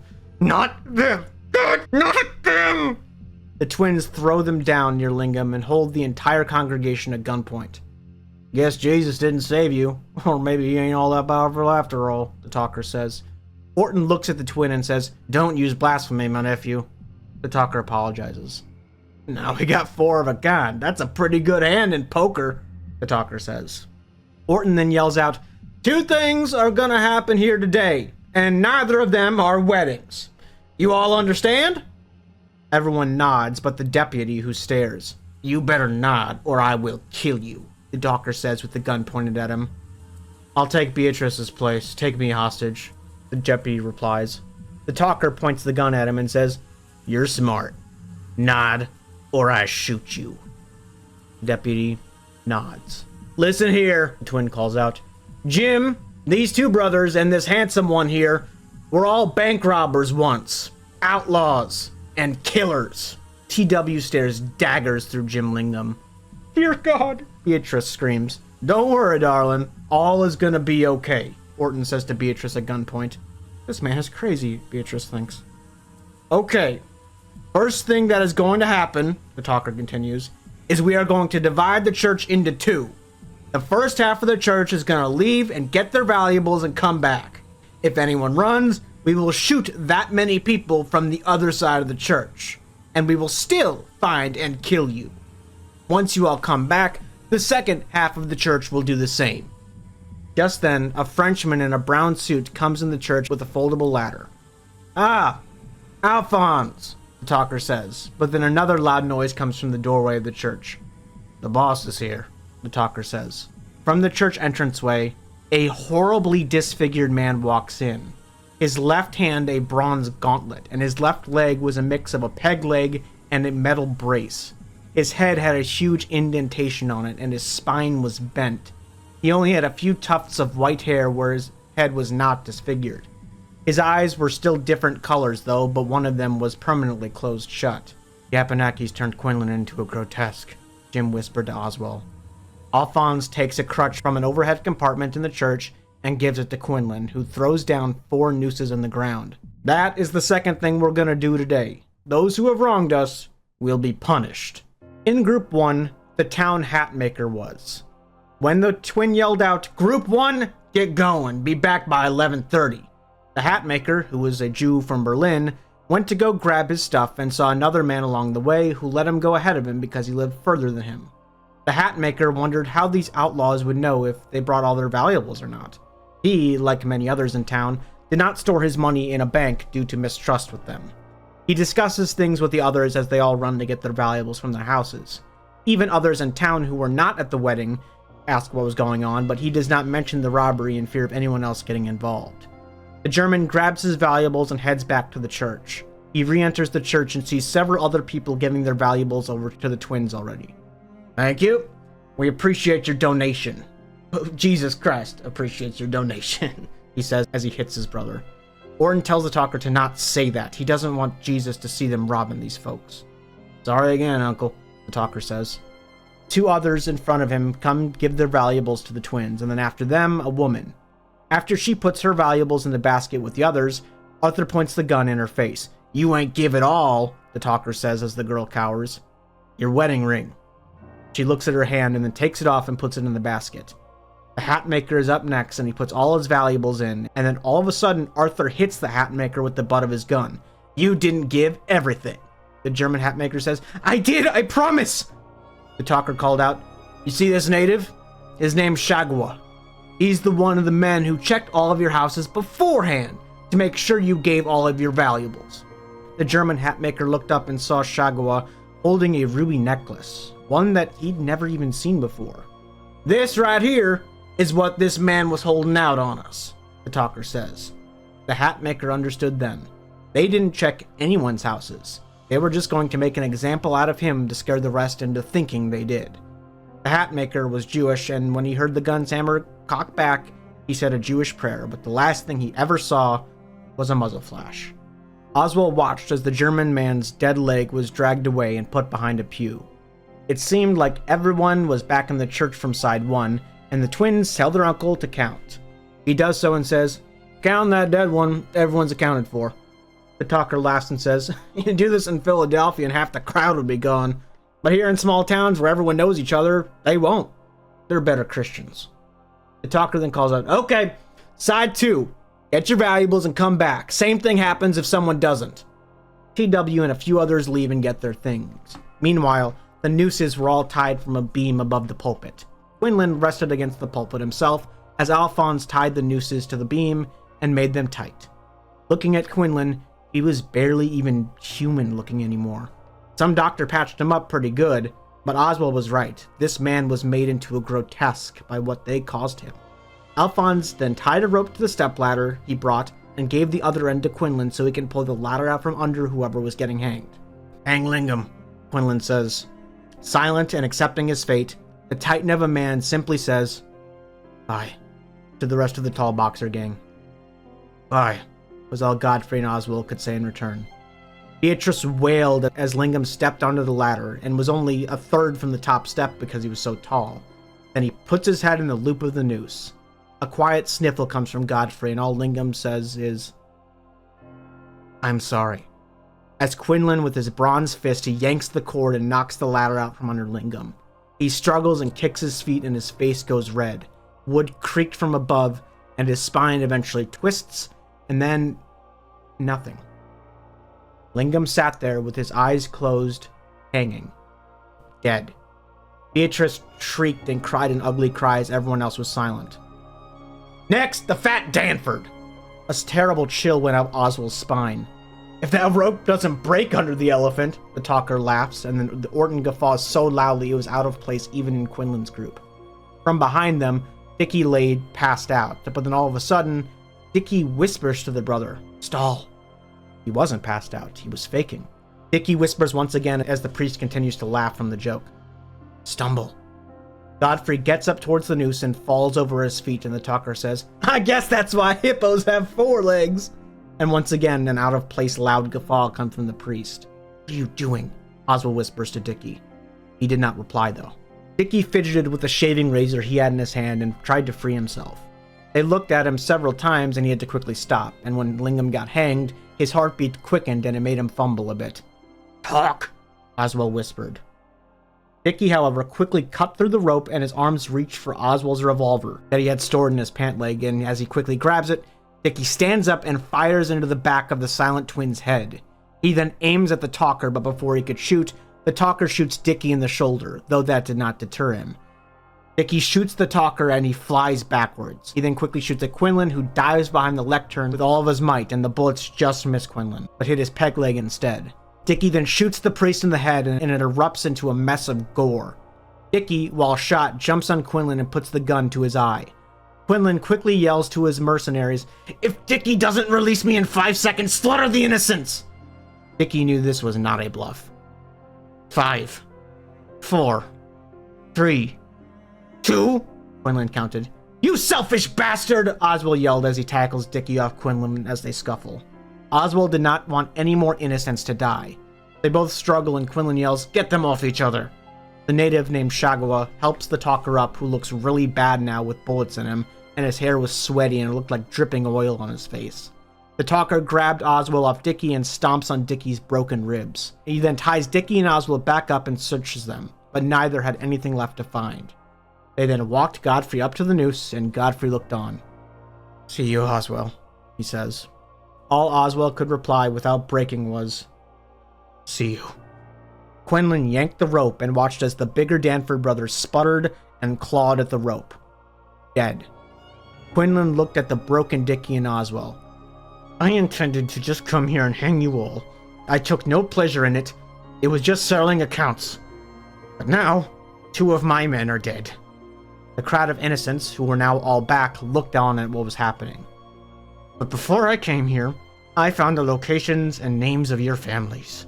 I will be killing those you love as well," Quinlan says.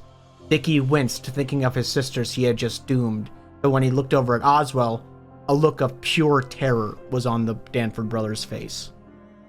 A few minutes earlier, TW, the deputy, and the faux deputy, Kenneth John, were about to re-enter the church with their valuables. TW says, "We should make a plan here. They cannot just stand idly by. He doesn't care so much about the outlaws dying, but something rubs him the wrong way about the way that they're being held up right now. They're not covering their faces. That means either they're going to flee the country after this, they don't care about being caught, or, the most dangerous option, they're not going to leave any witnesses anyway." TW says he brought a shoebox with a gun and to wait for his cue. Kenneth John, who strangely was up to this task instead of cowering, agrees, and so does the deputy. They re-enter the church and watch the punishment of Dickie. which involved them putting fish hooks in his face and dragging him around by it, ripping his cheeks open over and over. And after the hooks got ripped out, they put more hooks in his cheeks and ripped him even more. TW also sees the man that was supposed to be his son hanging from the rafters. He felt equal parts disdain and pity for Lingam now. However, something was different. The priest is dead, and so is one of the twins. There were only 2 natives left pointing shotguns at the innocents. TW doesn't know what happened, but he knows that there are 2 less of the bad guys now. After Quinlan had his fun with Dickie, he tells the Frenchman to bring Dickie up so they can get on with it. Oswald nearby looks terrified. Quickly with his feet, TW pulls the shoebox out and grabs the revolver, puts it to the talking twin's chest, and pulls the trigger, sending him flying backwards a second time. 2 bullets now in the twin's chest. The deputy lunges for one of the natives and grabs the shotgun and points it in the air and shoots. TW jumps and goes for the same man as the deputy. Kenneth John and his father, the mayor, lunge for the other native, and the native is too fast. He whips the shotgun around and blows the face off of the mayor. TW, seeing this, quickly shoots that native in the neck. Rita the bartender screams and points towards the pulpit yet again, where the Frenchman held Beatrice, and Quinlan held the woman Dickie danced with the other night, both with guns to their heads. "Put your guns down! We're leaving!" the Irishman said. TW held his gun pointed at them. "No. If you leave now, I know how I'll find those 2, he screams back. The Irishman ruminated and then did something unexpected with the Frenchman. They both put their guns away, sit down on the ground, and curl into a fetal position. Before TW could even wonder what is happening, an explosive boom rings out the church and the church wall behind them evaporates. Shrapnel flew everywhere and the innocents were getting hit. TW flew into a pew nearby on his back and realized that, while on the air, they rigged the walls of the church to explode with dynamite. "Everyone evacuate!" The deputy yells as TW was still reeling. When he looked up in the smoke, he saw the villains in a carriage and they were already fast on their way out, with the 2 hostages. TW stood up and looked at the deputy and in pain says, "Get 5 good horses and 10 good guns, go!" The deputy asks how TW is, but he is ignored. TW then yells for Big Abe to grab a horse and go to Billings, Montana with a description of these men. All of a sudden, another deafening boom rings out and a different wall explodes and knocks everyone off their feet yet again. TW felt so much pain he didn't even know where it hurt. He looked up and saw Kenneth John hug his mother and cry about their dead father, as well as a bunch of other innocents staggering around. Just from counting, TW counted 83 people. There were 120 that entered this church this morning. Meredith, still alive, nearby asks if he's okay, and TW realizes he has blood all over him, but he says, "Don't worry about me right now." He turns around and sees Oswald. Oswald's ear is now missing and blood is all over his face. TW punches the outlaw in the face and Oswald could not fight back because his hands were tied. "Let me help. I rode with Quinlan. I know where he'll go."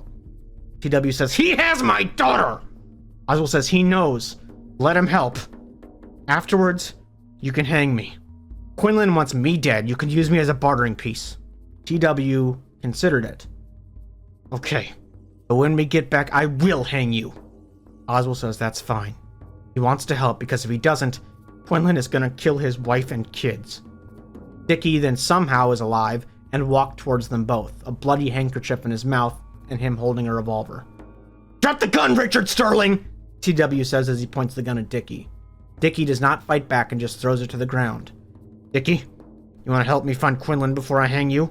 TW asks. Dickie does not speak, only nods. "He's a good shot. He's the fastest draw I've ever seen," Oswald replies. TW then nods. The faux deputy Kenneth John stands up crying over his father. TW looks at him and says, "You did good today, son. You and your father made a difference. You saved a lot of lives."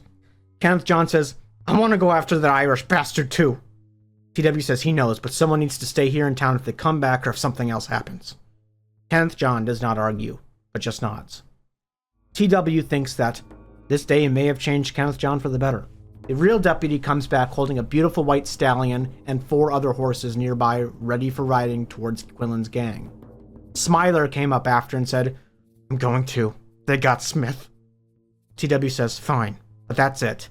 These 5 will be the only ones who go. Oswald, TW, Dickie, the deputy, and Smiler." They all get on their horses with their guns, Dickie barely holding on, and start out. But right before they do, the deputy looks at the girl near the church. "Annie!" he yells. "Tell your friend Lilith that when I get back, I'm asking her out." Annie only replies, "She died in the church." It then went silent, and for the first time, the blank-faced deputy no longer had a blank face. Beatrice awoke from a dream she was having about her father opening a door, and she could see her mother and James Lingham, both dead, but there in the dream were alive. That's when she woke up. She could only see her own blonde curls. She was rocking up and down, and she realized she was in a stagecoach. She could see 4 men in the front seat in front of her. A native man in a wolfskin vest, a black-haired twin, his beard filled with gore, the Frenchman Alphonse, and Quinlan himself, all dusty and disfigured. She could not tell who was driving the coach, however, from her position lying down. She tried to scream but found she could not, as she had a cloth in her mouth. The Frenchman jumped in the back, and Beatrice watched him as he went over to the other captive that she just noticed was there, a woman named Tara, the one that Dickie was dancing with, though her hair was gone, and she was bald and naked. The hair that was cut off was shoved in her mouth.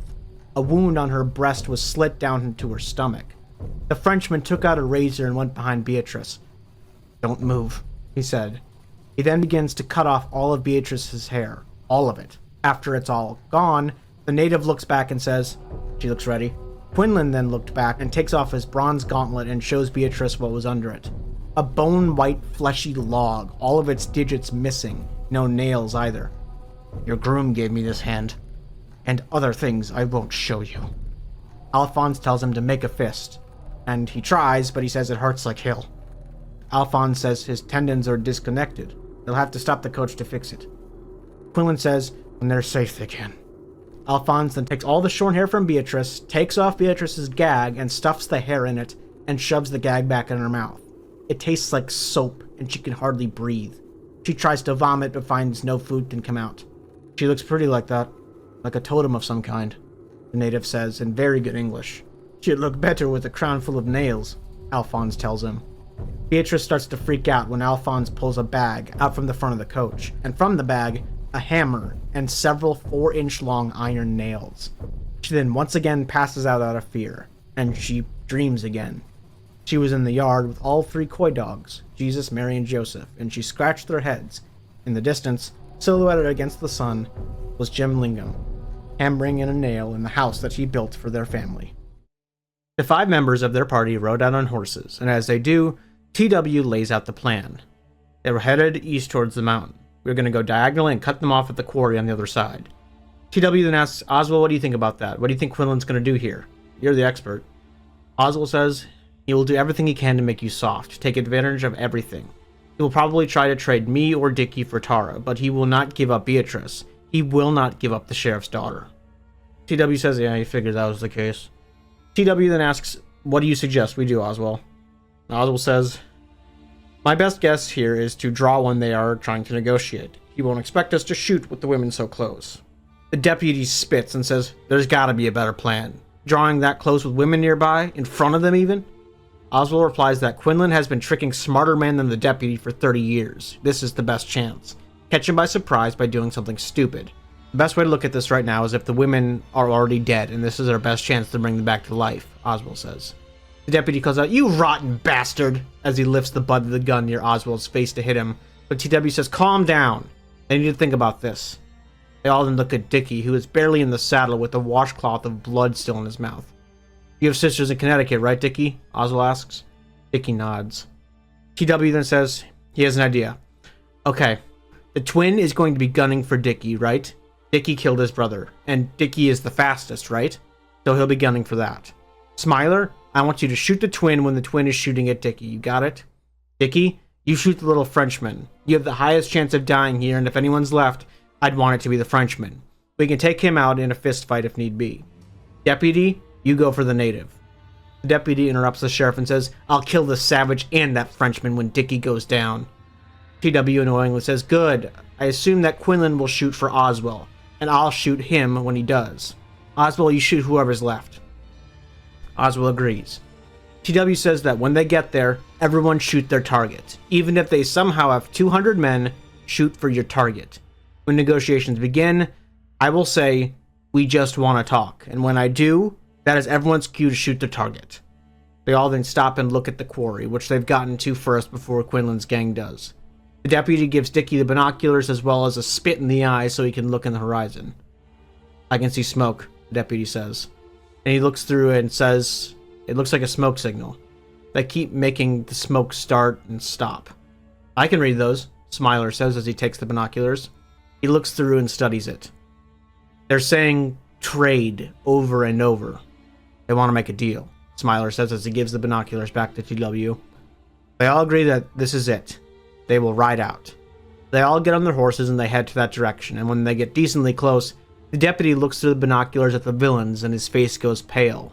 TW asks, what's wrong? And the deputy says, TW, do not look through the binoculars. But of course, TW grabs them and looks anyway. He feels sick at what he sees. He sees the two women hostages, and they're both bald, with 360 degrees of nails in their heads, just barely embedded. Oswald tells TW, stop looking. He's trying to make you soft. TW feels sick. He can't look anymore. They get back on their horses, and as they drive there, their black shadows stretch long across the gorge where the villains wait. They get there and they stand 50 feet apart from each other, and they all just stare at each other. Sheriff! Alphonse yells. You burned my drawing a week ago. You see the women? You understand now? TW then gets it. He knows what they're going to do to his daughter. He vomits on the ground. The gang and TW then walk forward towards the villains, and Alphonse yells, Au revoir!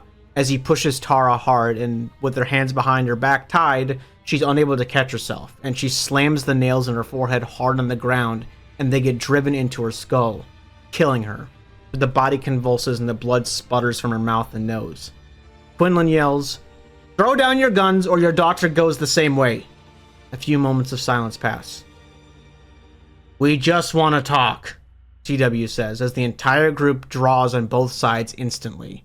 TW shoots right at Quinlan's heart, and he flies backwards when it hits, getting square in the chest. Dickie tries to turn to the side and draw, but the twin is faster and shoots him in the side, and he falls. As this happens, Smiler shoots the head of the twin, it exploding in a mess of gore. The twin falls to the stone, dead. Both the native Shagwa and the deputy fire simultaneously at each other, and they both catch a bullet from one another. Shagwa goes down on one knee, and so does the deputy. They both fire again, and Shagwa's bullet lands in the deputy's chest again, but the deputy's bullet blows off the side of Shagwa's head, as the native falls down onto the stone, dead. Oswald fires into the stagecoach nearby in case there was reinforcements, and a man that was hidden falls out, dead on the stone. They all look at Quinlan after. However, Quinlan was somehow alive, holding Beatrice up, about to push her over right in front of him. Everyone is unable to shoot him because Beatrice is right in front of him. Quinlan should have died. The bullet went right in his heart. The only way he would survive is if he didn't have one. With Quinlan's dying breaths, he pushes young Beatrice with his gauntlet onto the stone so the nails will embed. TW rushes out and yells, No! He rushes towards her, but as he runs, the tendon in his hip finally breaks and he falls to the ground. Oswald, however, didn't fall. He ran and catches Beatrice just in time before the nails hit the ground first, and he cries as he does. And then TW cries. Then Beatrice cries. Quinlan lay dying on the ground, or maybe already dead. Dickie, somehow alive with all the bullets and wounds, gets up with barely any strength left, and he empties his gun into the Irishman's face. Then he takes the Irishman's gun and does it again and empties that clip. Then he stomps on Quinlan's ribs over and over. Oswald gives Beatrice over to TW, and they both cry in each other's arms. I'm so sorry this happened, TW cries to his daughter. The deputy coughs up blood and stands up, alive, but with 2 bullets in him. The sheriff and his daughter both look at him. No, they both say to him. But the deputy says, Don't worry. I'm still alive. Handsome as ever. TW yells for Smiler to get a doctor, and the deputy looks at Beatrice and says, You remember how pathetic I looked right now when I ask you out next time? She smiles, but cries. Nearby, however, Dickie and Oswald stare at each other. It's clear a showdown between outlaws was about to begin. Put down the goddamn gun, Oswald yells to Dickie. Dickie does not move. He takes the washcloth out of his mouth and says, No. No. Oswald points his gun at the gambler and says, You're gonna get into a shootout with the sheriff if you kill me too? Dickie had not thought that far ahead. Be a man! Be honest! It's the last chance you're gonna get, Oswald says. Dickie once again says, no. Oswald quickly shoots 2 bullets into the man's sternum.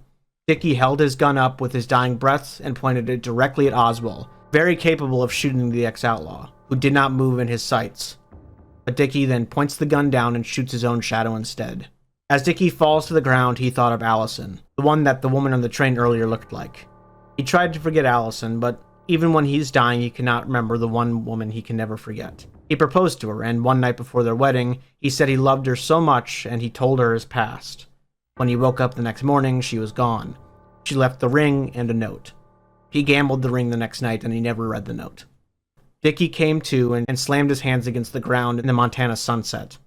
He thought of all the women he slept with, and how none of them would think of him in their final breaths. No one would think of Dickie in their final breaths. Oswald walks up to him and says, "You want me to put you down?" Dickie did not reply. He only thought of the working girl, Viola, who now carried his son as the cold once again took him one last time. Doc Earl rode up a while later and pulled the nails from Beatrice's head. He gave her morphine beforehand, so she didn't mind one bit. He informed TW and the deputy that 29 people had died in the church today. The deputy looks over at Oswald and says, "Go on, Oswald. Skedaddle. This is your chance. Run. I promise to any god but the one I pray to that I won't shoot." TW speaks up and says, "Deputy Goodstead, too much violence has happened today. Oswald Danford hangs as planned." Though he said this almost sadly. Beatrice, who was all drugged up, slurred out, "I can't believe James was an outlaw." Oswald turns to her and says, "Let me tell you something, Beatrice. James Lingham was a good man. There was not a single bit of malice in him." TW tells Oswald not to turn Lingham into a martyr. Oswald says he isn't. All of them deserved to hang. But there was not one mean bone in James Lingham's body. TW faces Oswald after and says, "How about you?" Oswald smiles and says, "I wanted to be a sheriff when I grew up." TW looks at him sadly and says, "That's usually how it starts." Beatrice, although drugged up, thinks that her father and Oswald sounded very similar at that moment, almost indistinguishable. The next chapter is called Addendum, and it's the final part of the letter that Oswald wrote all those chapters ago. I will read it in full. P.S. The sheriff of Trailspur fetched the letter so I could add this information before it goes out tomorrow in the mail. I am in the jail right now. We took down Quinlan and his crew. I'm sure that there will be something about it in the papers since a lot of innocent folks got hurt and killed. I can tell you now, if you didn't figure it out already, that Godfrey was the one I referred to as the other fellow in my letters, but you won't see him again. He was hanged, and so was Jay. I wound up putting D down myself because I thought he might draw on the sheriff, though now I think D just didn't want to get hanged, which some fellows find much worse than getting shot. Either way, I am the last one of the Tall Boxer gang, and I'm going to be hanged on the 1st of September. If you want to tell me anything before they string me up, send a wire to Theodore William Jeffries at 10 Oak Avenue in Trailspur, Montana Territory, and he will pass the message along. If you want me to be buried in Virginia, let him know too, because he said he would send my body there. It's up to you and what you think is best for the kids. Maybe telling them that I'm on a trip is better than telling them what really happened, which might affect them badly or make them ashamed. Goodbye. 19 days later, TW woke up, though this was not a happy day. He went downstairs and saw Meredith making him breakfast. His daughter comes down too, and they all talk about how none of them are getting much sleep lately. Beatrice says she likes to read at night, and then her and Meredith discuss the book she's reading. Meredith says, "That's a horror book, that's why you're not sleeping." Beatrice says, "No, it just helps occupy her mind." Beatrice then asks TW to send a letter to his sister in England. TW sadly asks, "Why?" And Beatrice says she needs to get away from Trailspur. Maybe not permanently, but for a while, after all of this. TW says he will. They all say grace before breakfast, but Beatrice is silent during it, not wanting to pray anymore. As they do, the new sheriff, Goodstead, who was formerly the deputy, walks in with the new official deputy, Kenneth John. "You hugging all the pretty women in here, Mayor TW?" he asks the new mayor. Meredith says to Sheriff Goodstead, "You're awful cheerful for a day like today, when someone's about to be hanged." Sheriff Goodstead asks if they know what it's like when you have a cold, but you start to recover, though you have a persistent cough that won't go away. They say, "Yeah, what's that have to do with anything?" And Sheriff Goodstead says, Oswell is that persistent cough, the one bit that's still sick. Mayor TW goes with the new sheriff and deputy to grab Oswell out of his cell and parade him in town before they go to the hanging tree just outside town. People throw rotten meat and vegetables at Oswell, saying, "Murderer!" or "We should be able to watch him hang!" But TW shoots his gun in the air and says, "I'm the mayor now. If anyone else throws anything else at him or hurls any insult, they'll be arrested." The people of the town yell that the mayor is being unfair and they should have elected a different mayor. TW says to them, "But you didn't." The four men, including the ex-outlaw, ride outside of town towards the tree. As they ride out, they pass where James Lingham used to live. Oswald asked, "What happened to Lingham's boy dogs?" TW, unable to look at the ex-outlaw in the eye, says, "Beatrice tried to take them in, but they kept coming back to Lingham's house. I suppose they're wild now." Oswald says, "That's too bad." Then he asks, "Did my wife get my telegram?" TW simply says, "Yes." Oswald then asks, "Did she ask for my body to be sent back to her?" And TW says, "No." Oswald simply nods his head. TW could not look at the man anymore. They got to the tree and Oswald simply says, "Thank you." They brought a white horse and Sheriff Goodstead hung the rope over the branch and tightened it. They stood Oswald on the horse and put his head through the noose. "Mr. Danford, thank you for catching her." The rancher simply nodded in return. Goodstead slaps the horse's butt and it runs away, and Oswald's body's full weight comes down on the noose, and his neck snaps. His body swings back and forth, and back and forth. TW looks away and says, "Ship his body to where we sent his brothers." Goodstead says he will.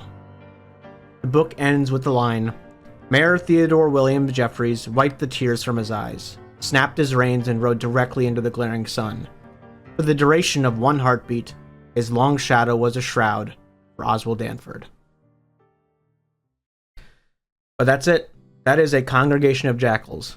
I really like this book. I always have liked westerns, and this is a pretty dark one. The whole thing with the grotesques and the nails in people's heads and the exploitation and stuff is pretty dark for a western, and I'm all here for it. I know in the intro I said we wouldn't have too much to cover in terms of analysis, but I recorded that intro like a week ago, and after ruminating on it for a bit, I do think there is some stuff to talk about. But if you like these videos and want to see more, make sure you subscribe so you can see all my Extreme Book Club videos. If you liked this one and haven't seen Blood Meridian, I would highly recommend that one too, as it is the most famous of dark westerns. Before we get into the themes, however, I want to know what you guys think about it.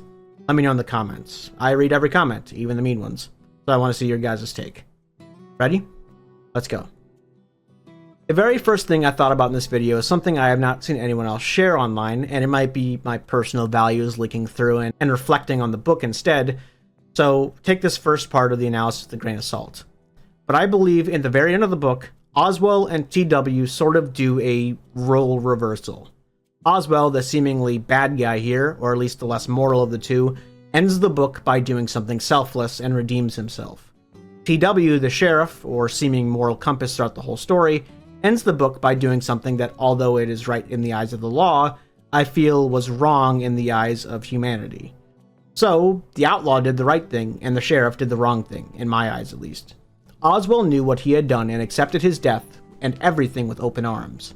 He very well knew what he did, and this is going to be cringe, but it reminds me of the line in Skyrim that Paarthurnax says, "Is it better to be born good or overcome your evil nature through great effort?" TW was seemingly born good. He was a good guy put on this earth and he held the values up until the very end in my eyes. However, look at Oswald, a man that was seemingly a horrible person in his youth, a murderer, a thief, consumed by greed and evil thoughts. Though when something happens that shows him the error of his ways, he changes. All of the Tall Boxer gang does, except for maybe Dickie. They all became good people. Does that bring back the dead they killed? Absolutely not. But I have a soft spot for seemingly irredeemable characters trying to redeem themselves anyway, even if they know it's impossible. However, the next theme I kind of want to discuss goes with my last point, but I found this sentiment online a lot when discussing this book. There is no such thing as good or evil. People are complicated. TW, the sheriff, is a great guy, but he does things that are not all that great sometimes. Oswald is seemingly a horrible guy, but at the same time, he's selfless. He loves his family, and he does everything he can to atone for his past. People are multifaceted. There's no such thing as a good person or a bad person. You may say that Quinlan was wholly evil, but although I can't justify what he did, it's not that hard of a stretch to understand why he's so hell-bent on revenge. He was presumably tortured and disfigured and made into a pet because of Oswald's betrayal. Sure, he absolutely brought that on himself, but in his eyes, Oswald was the one who caused it, ruined his plan. Morality is something that is in the eye of the beholder. One person's villain may very much look like a hero to someone else.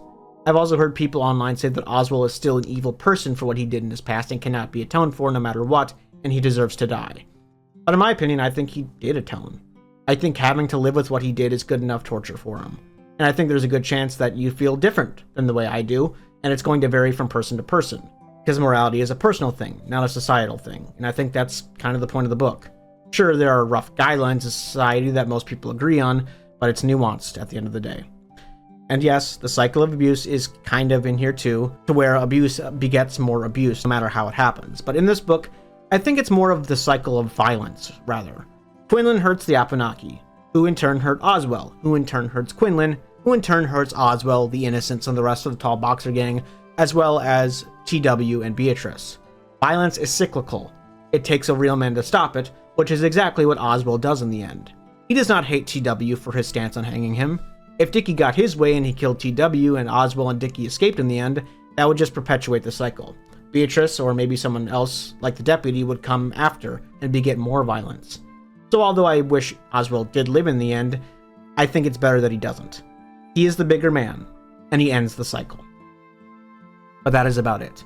I really do like this book, and I want to find more Splatterpunk books as well as just plain dark books like this.